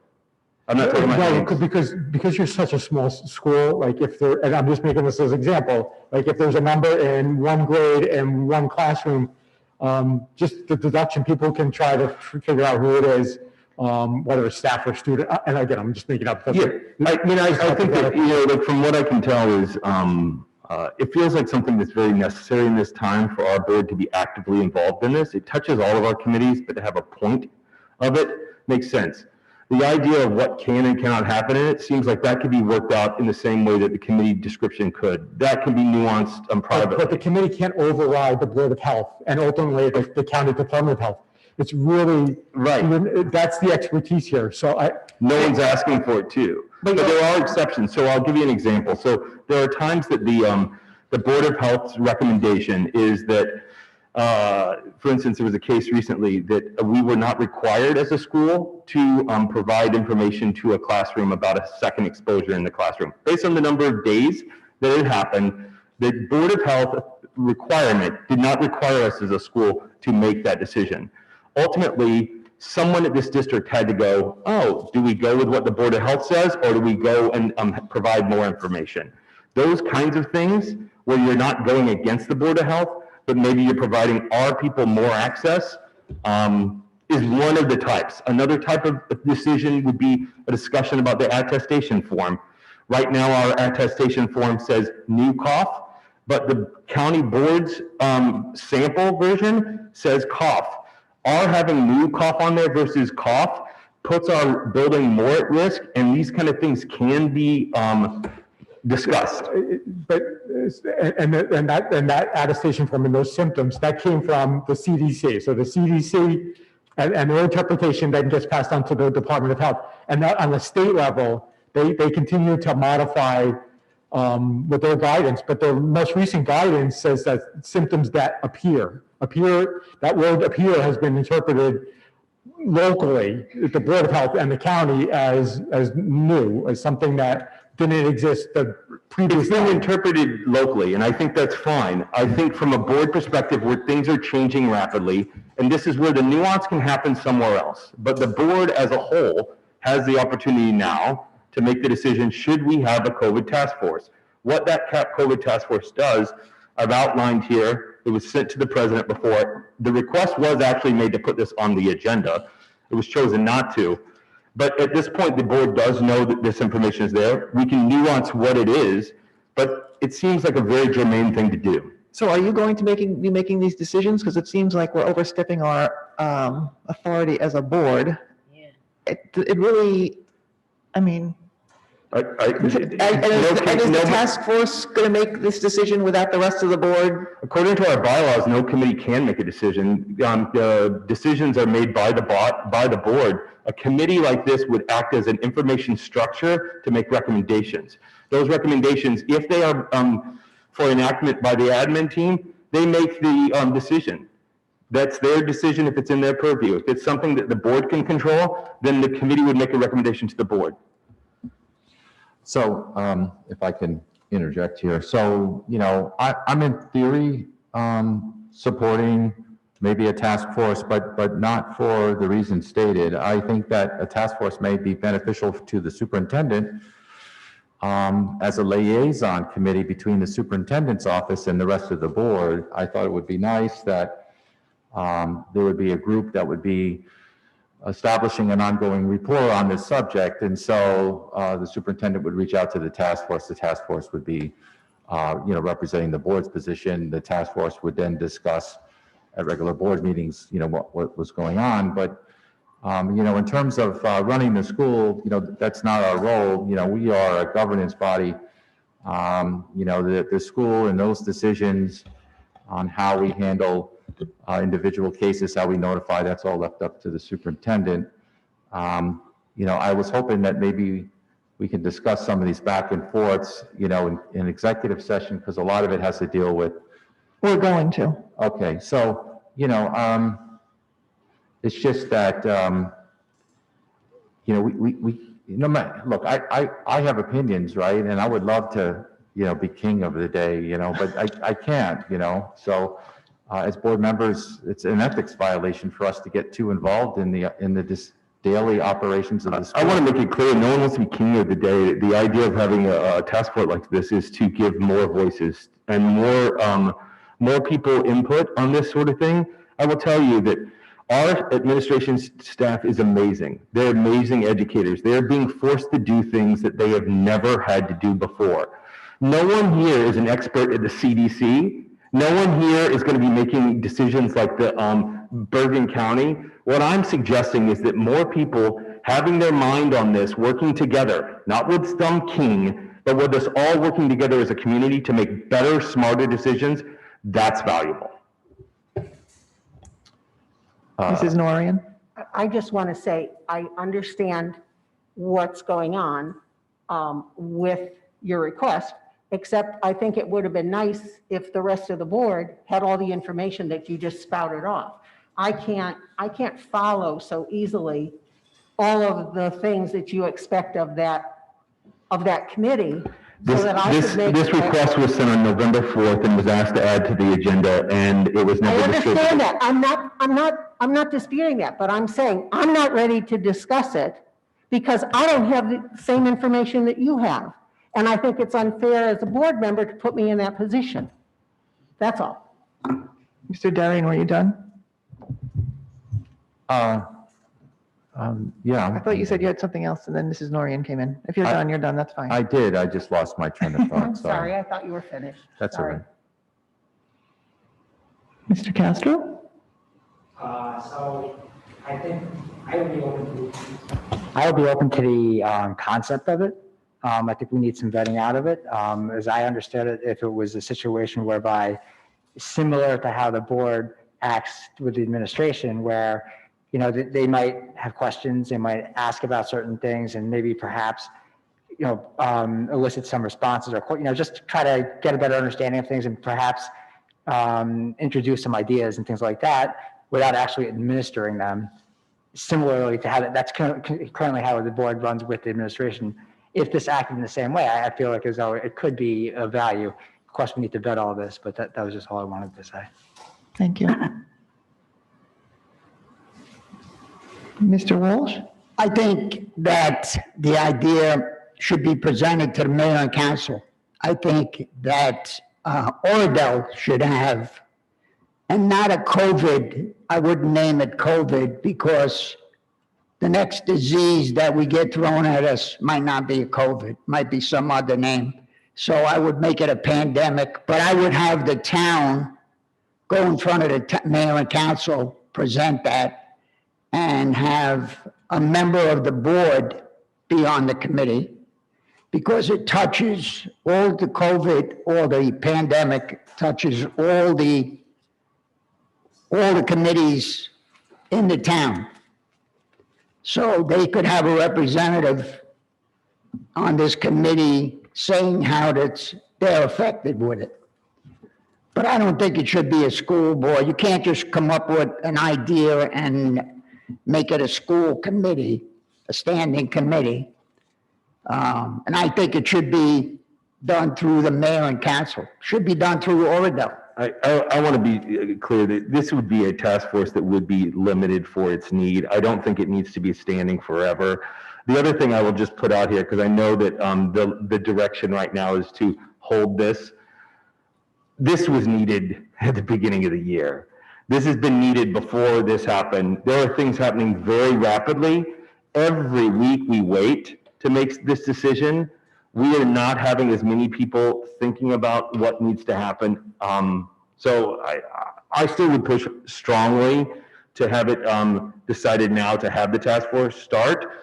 And then we can work out the details. If folks feel very strongly that we need to delay this and just wait and see, I think you need to stand behind that. I feel very strongly we should start it now. I have a comment. So I agree with all three of you. How about that? I echo Greg's concerns about overstepping, and I understand your, Jeremy, your desire to have, input and putting minds together during this very unusual situation. But I worry about overstepping, and I don't exactly, and then what Catherine said about, I don't exactly know what this is, right? I don't know, I can't agree to it when I don't know what all of it is, because if it's a once a week thing, then I would be concerned about overstepping.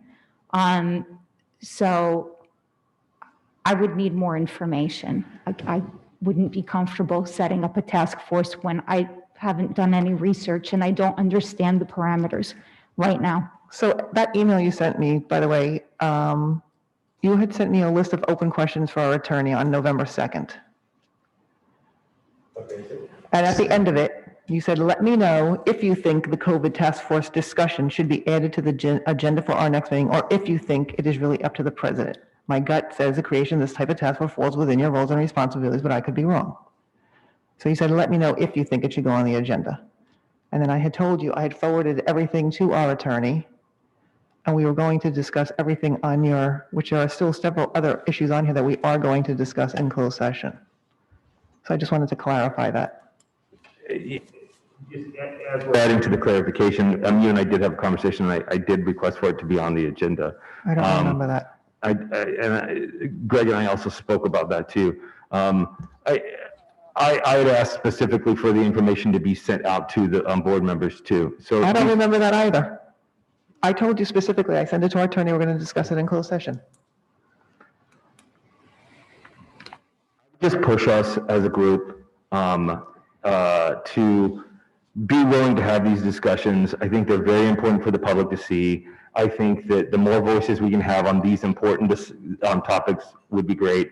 If everyone feels like we don't start this without further discussion, that's fine. It doesn't feel like a discussion that needs to be in closed session. It feels like a discussion we could have here, and we could decide whether or not to do it. Mrs. Levy? Just a question, if there is strong feeling that there are things that need to be discussed in closed session, can we then, so that we're not waiting until December and the next board meeting, come back and make a motion and vote on it then after the closed session? We can, if we have to. Right. I don't think your description of what you want to do is necessarily in the board's purview. I think you're overstepping your bounds and hitting what the admin team's job is. Meeting every week, checking in, making them report to us, that's not our job. So I think it has to be clearer. I have no problem creating a COVID task force. I think, I know, in buildings and grounds, they always talk COVID issues. So I know that's going on. In curriculum, they're going to be talking about it, but I have no issue with it if that's what the board wants. But I think we have to be clear, and the way you're presenting it, it sounds like we are now overstepping our duties as board members, and we're going to be demanding to meet every week with our superintendent and the admin team, and they're going to be reporting to us how many numbers and how many of this, and I just feel like, I don't know if that's the job of a task force. I think the entire board is entitled to a lot of that information. You know what I mean? So I understand where you're coming from. I understand that there are questions on, policy maybe, when we inform, when we don't, who's going to make that decision, who's not going to. We had discussed all of that. I agree with all that. I wonder if we have to be careful what we're saying. I wonder if there's if anyone has a proposal. I'm fine with my proposal being too heavy-handed. Once a week maybe isn't. And maybe the option is, could we have a COVID task force with 3 board members that's either assigned by the president or volunteered for, that meets at whatever interval you guys find? That task force can build what it can do and not. We'll work with the lawyer on what's available or not, but its primary focus would be on COVID. Mrs. Walker? I like the idea, Jeremy. I think it's a good idea, but I guess my question is, what would the task force do? What would be our prime goal if I was sitting on the task force? What would be my goal?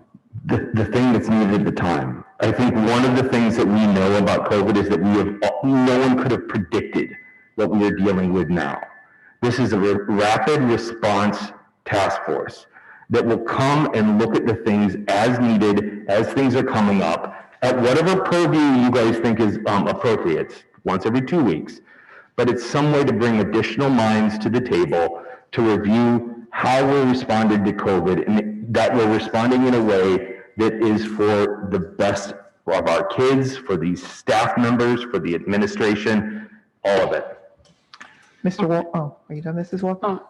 And just to carry that question forward, right? Okay, so we would meet. So say we were meeting tonight and we were the task force. What would we be discussing? What would be on our agenda that would be meaningful to successfully approaching this? So the standing agenda that I had outlined, but it may or may not be the way that the task force would be set up, would be to review COVID decisions that have been made in the past period. So there have been some COVID decisions made over the last few weeks. They would be reviewed by the task force. Recommendations for any adjustments to the decision process. So if the admin team had adjustments, or if the task force said, hey, what if we considered this?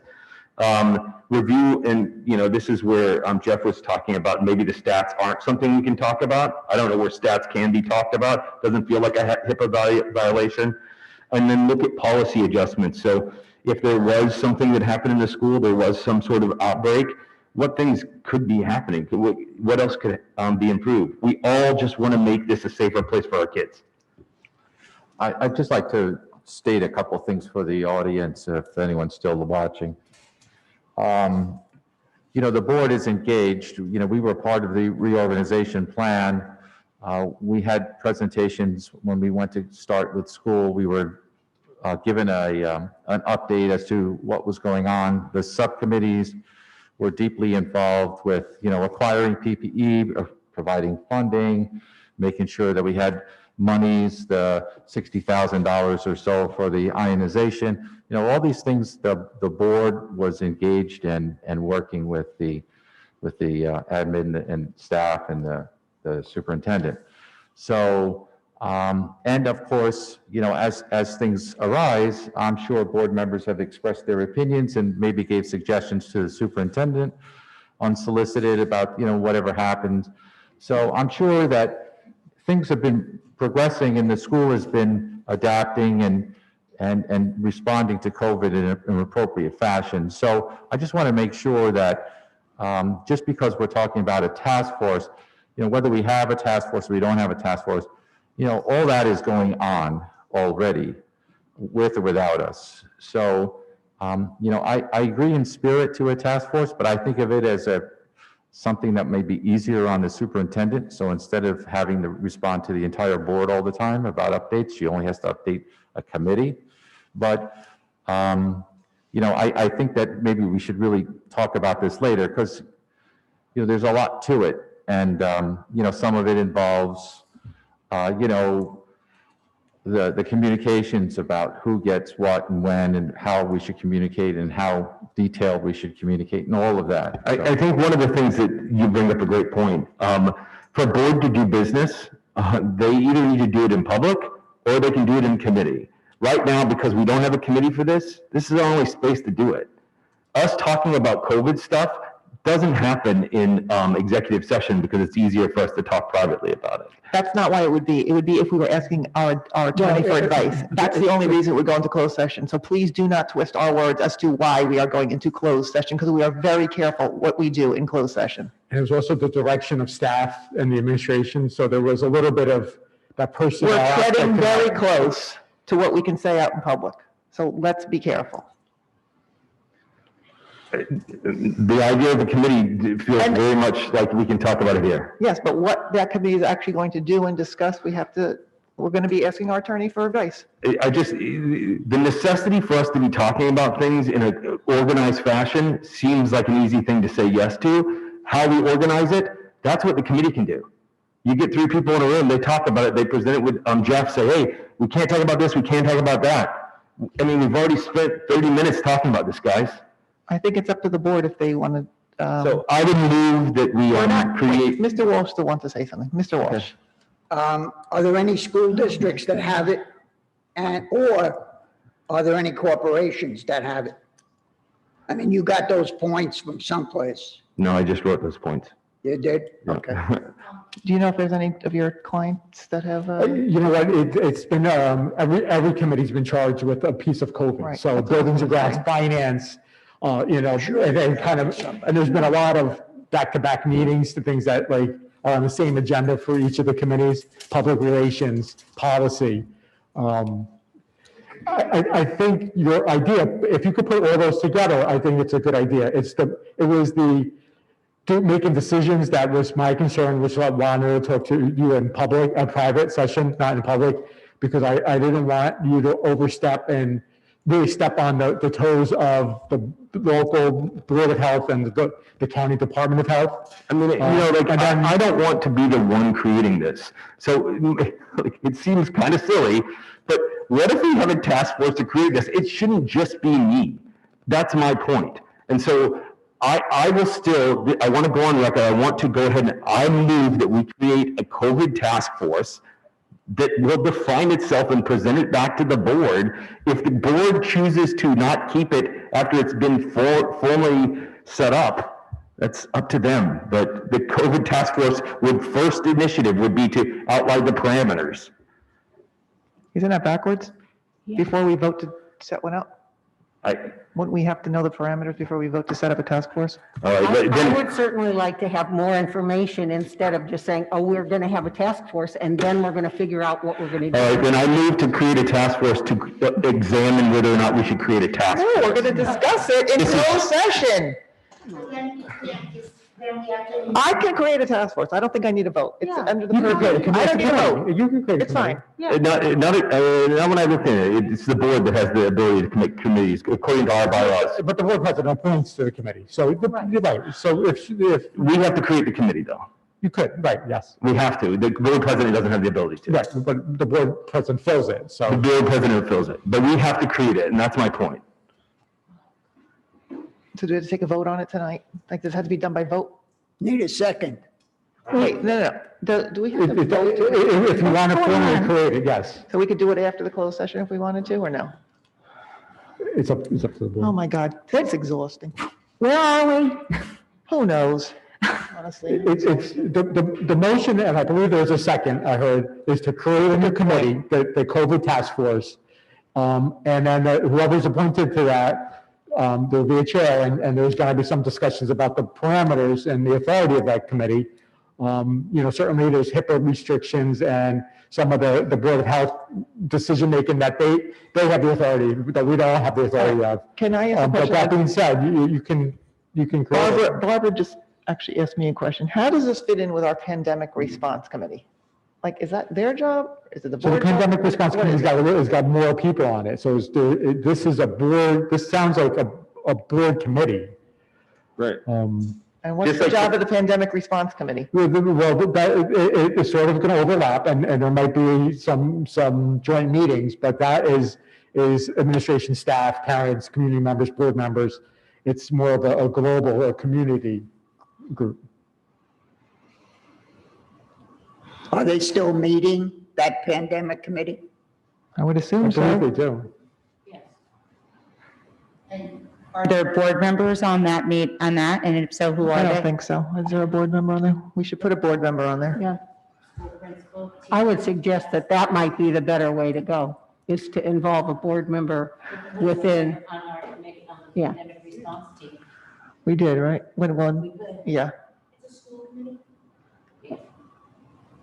It's a school committee? Well, the school pandemic response committee. Oh, okay, so then that's overstepping. okay, that's fine.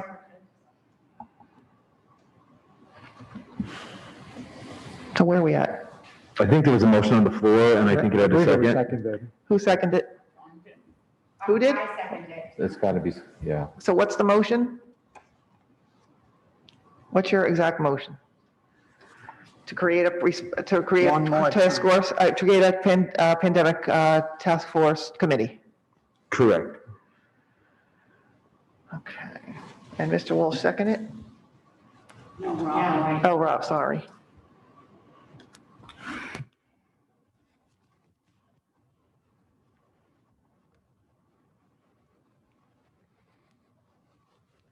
Any other discussion? Can I ask a question? Mr. Castro? Just to make sure we're clear, so everybody understands what we're doing here. So it sounds like we are making a committee, or there's a motion on the floor to make a committee. The committee will come up with a framework, and that framework can then be voted upon to say whether or not, yes, we want to go forward with this, we don't want to go Yes. forward. So we're not necessarily saying yes to something that would be out of the bounds of the administration. We're saying yes to setting up to something that will put together a framework. Yes. Correct, okay. Yes. Any other questions? Call the question. Mr. Castro? Yes. Mr. Griffin? Yes. Mrs. Levy? Yes. Mrs. Noyan? Yes, but I want to be very clear on what the direction is of this task force, because my feeling is it is overstepping our responsibilities as board members. So if that point is satisfied to me, then I will go ahead with it. Otherwise, I'm against it. Can't take it back. So there. That's a yes. That's a yes. Okay. Mrs. Shapiro? No. Mrs. Walker? Yes. Mr. Walsh? No, Mr. Darian?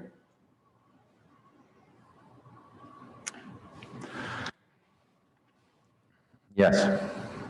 Mrs. Nichols? Yes.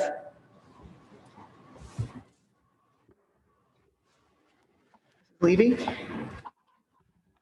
I just would like to, just so we don't get cut off, that there's also a motion from Zoom that we have to vote on during old and new business as well. So what's the exact motion? And who made it?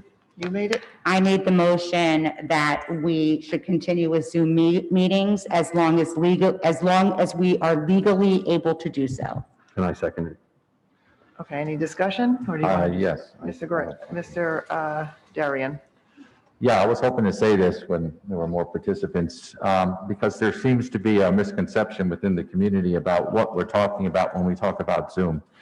So I'm just going to state my position, and I'm going to just say the following. First of all, I'm 100% for transparency. Everything that happens at a subcommittee that's not public, I discuss in public. It's on all the YouTube videos. If you want to go back in history and check it out, you can see it. Secondly, I was in favor of recording our meetings, and I advocated for the YouTube channel. I think it's great, and I use it myself all the time. I'm glad we do it. Thirdly, I'm in favor of Zoom. We're actually using my computer, which enables the community to zoom in and see on the screen, and I'm happy to do it. I work remotely personally and have been doing so for the past 13 years. And video conferencing is an integral part of that, and Zoom just makes it a lot easier than what I used to use. But, and there's a big but, we're a board, we're a public body, we are state representatives, and we have to follow the law. And there are lots of laws governing public meetings, and there's lots of laws governing the operations of schools. Now, we were told that Zoom is allowed during an emergency, so we have Zoom. But we're also told that Zoom was not allowed before, and there are Supreme Court judges that don't think that that's equal representation for the public, and the participation is not equal, and someone's going to file an Open Public Meetings Act litigation against us because they felt that they weren't heard or wasn't able to speak or what have you, and they'll have standing, and we'll be in trouble, and I don't want to put the district at risk. So I think I'm responsible by thinking of the law and stating that if we're going to extend this, we'll extend it as long as it's legal, but we should also not just make this forever. We should recognize the fact that we're in the midst of a pandemic and that we'll revisit this at a periodic time, whether it's Christmas or whether it's June. But, you know, I don't understand what the big deal is here. This could be a 5-minute conversation. We seem to all agree. It's just that we keep bickering over perceptions. So that's all I have to say. Any other questions or comments? So we're voting to keep it, so the motion is if you vote yes, we agree to keep Zoom indefinitely forever as long as it's legal. I have a question. Mrs. Shapiro. So Greg, you said everything so beautifully. I'm not going to repeat it. We're in a special time. Our attorney has some concerns about using what's happening right now and tying future boards. We have had a meeting where a child's name in a particular situation was disclosed. And at the time, we did not have Zoom, so we were able to edit it out of the video. But if it happens live, we can't take it back, no matter what happens. And so that concerns me. I'm all in favor of Zoom, but happy to review it, not forever and ever. So I would be comfortable with the June date of revisiting it, but I will not vote for it forever. But that's not the motion on the floor. Mrs. Norian? I would also agree. I think it's important that we make it, in these unusual times, make it as easy as possible for our public to participate. So I understand it. And I appreciate the fact that we're using Zoom. I think it's appropriate.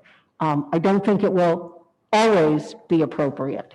And I think that we need to have that door open to us. I don't think that there's anything wrong, as Mrs. Shapiro said, with going for the end of the school year, because it looks like we're probably going to be using Zoom and those types of things for the school year. It would be unlikely that there would be a change. So I'm comfortable with that, but not to keep Zoom forever. I think we really need to look at this seriously and it's not just making it easier for our community to watch the proceedings. And the points that we made about whether or not everyone who wants to watch or everyone who wants to participate in Zoom is actually let in or can get in. And there are issues about that with the Open Public Meetings Act. I think we need to be aware of those and not just give a blanket free-for-all. Sorry. I think it's important that parents know what's going on. And so I appreciate it now. Mrs. Walker? Not forever. And just quickly to say, I would vote on it as I originally suggested. I think I was the first one to pass this, to mention this tonight. I would vote on keeping Zoom until June, where we would revisit it again. No reason why we can't do that. I don't understand what the big push is. And for all the other legal things, including what our attorney has said as far as legal problems, I think, so if we change it, I will be happy to vote for it. I think Zoom is a great tool, And I don't see any reason why under these trying times where things are so changing every minute that we can't just put a time. We're not saying June and it's over. We're saying we're going to revisit it. Mr. Castro? If this vote doesn't pass, what does that mean for the next coming Zoom meetings? Or meetings, are they going to be on Zoom? Are they not going to be on Zoom? We can essentially, if this does not pass, then we can make another motion that we extend Zoom to June, which is what the comments that are coming. So it's not like it's done and it's over with. Can I amend my motion? I think Mrs. Shapiro was Oh, ahead of sorry. you. Go ahead. I just, I don't understand what's going on. This is not happening at other board meetings. It's just not. It's not. Other boards are not discussing this. They're not freaking out that Zoom is disappearing. They're not freaking out that the public is not being let in. I've participated in a number of other board meetings for a number of different boards. That's all I'm going to say. Mrs. Levy? First of all, I don't think this is freaking out. I think that this is a concern that was brought to this community. I would say that I personally feel as long as we're legally able, addresses concerns, because I don't know why we wouldn't want to be transparent as parents have said that this is easier for them and everything. With that being said, I will, if I am allowed to amend my motion, I will do it through the end of the current school year that we allow Zoom.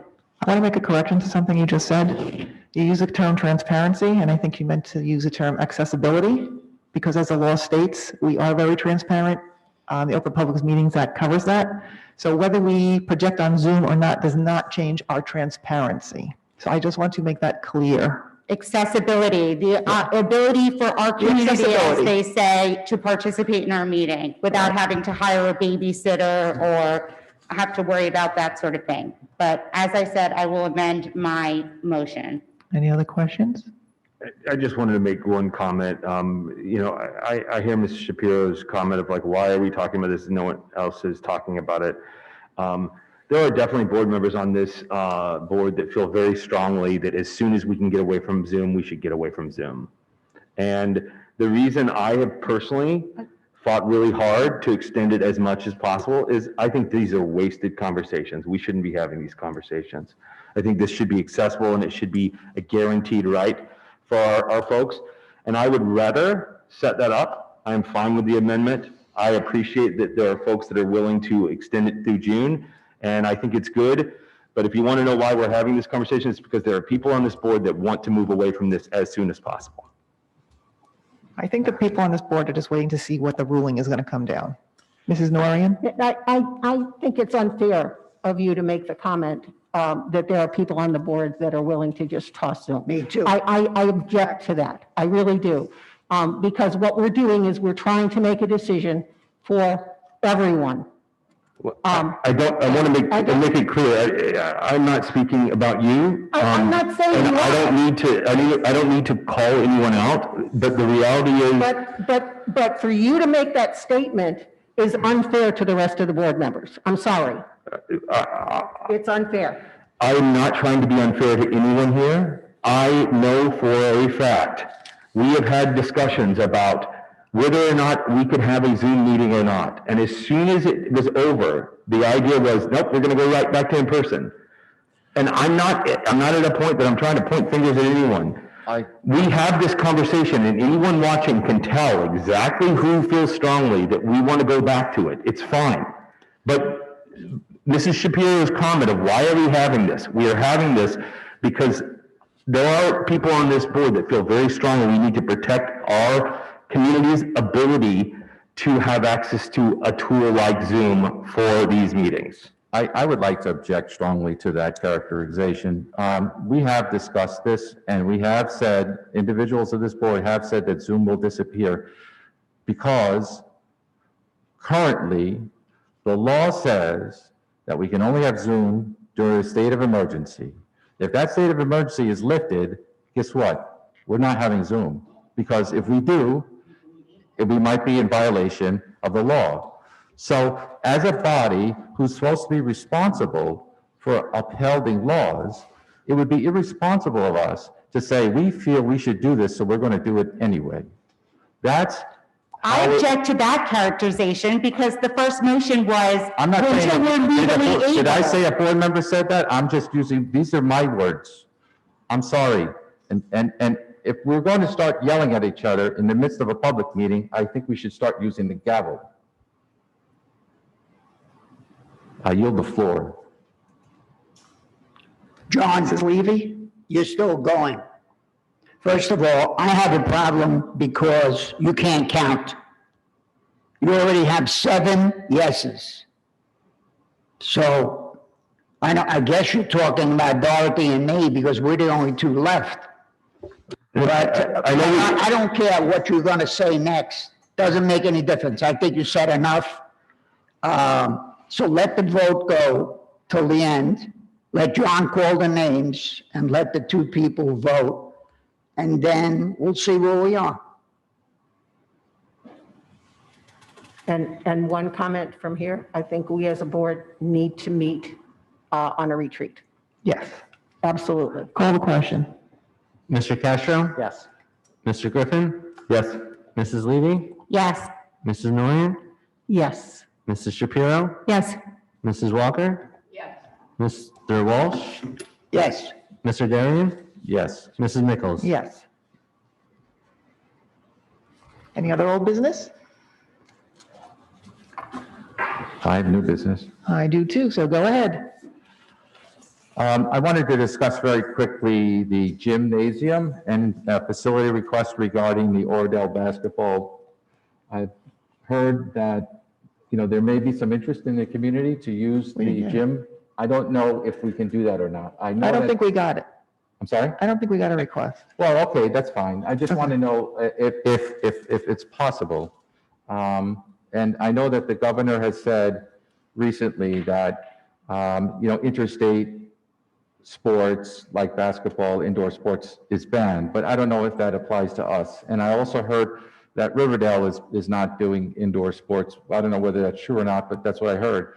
So the point that I'm trying to make right now is if you can get back with us definitively whether or not we're interested in allowing the gym to be used, or is it possible from a health perspective?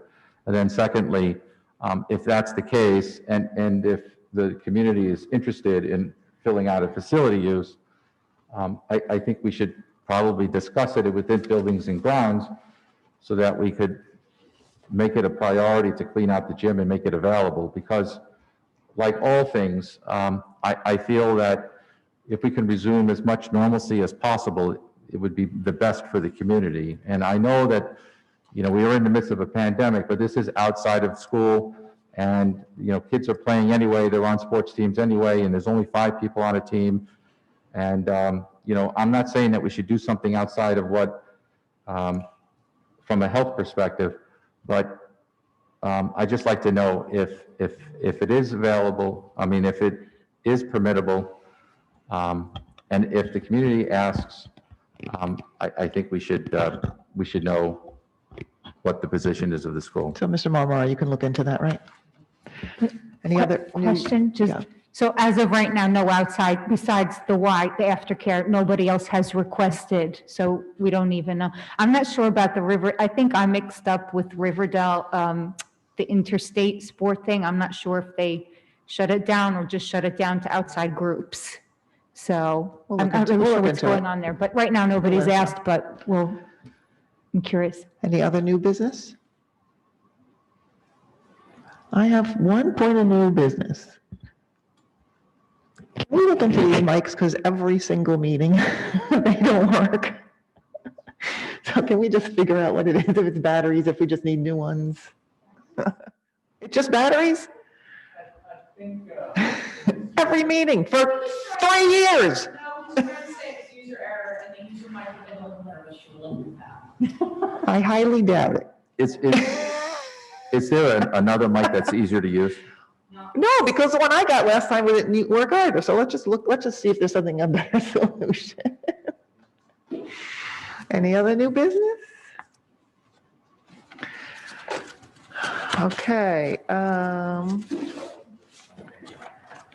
Well, if the board is willing, if it's not too late, if someone wants to make a motion to go into closed session for superintendent search purposes, personnel purposes. So move. Legal I'll second. advice. So Catherine, seconded by Mr. Walsh. All in favor? Aye. Opposed?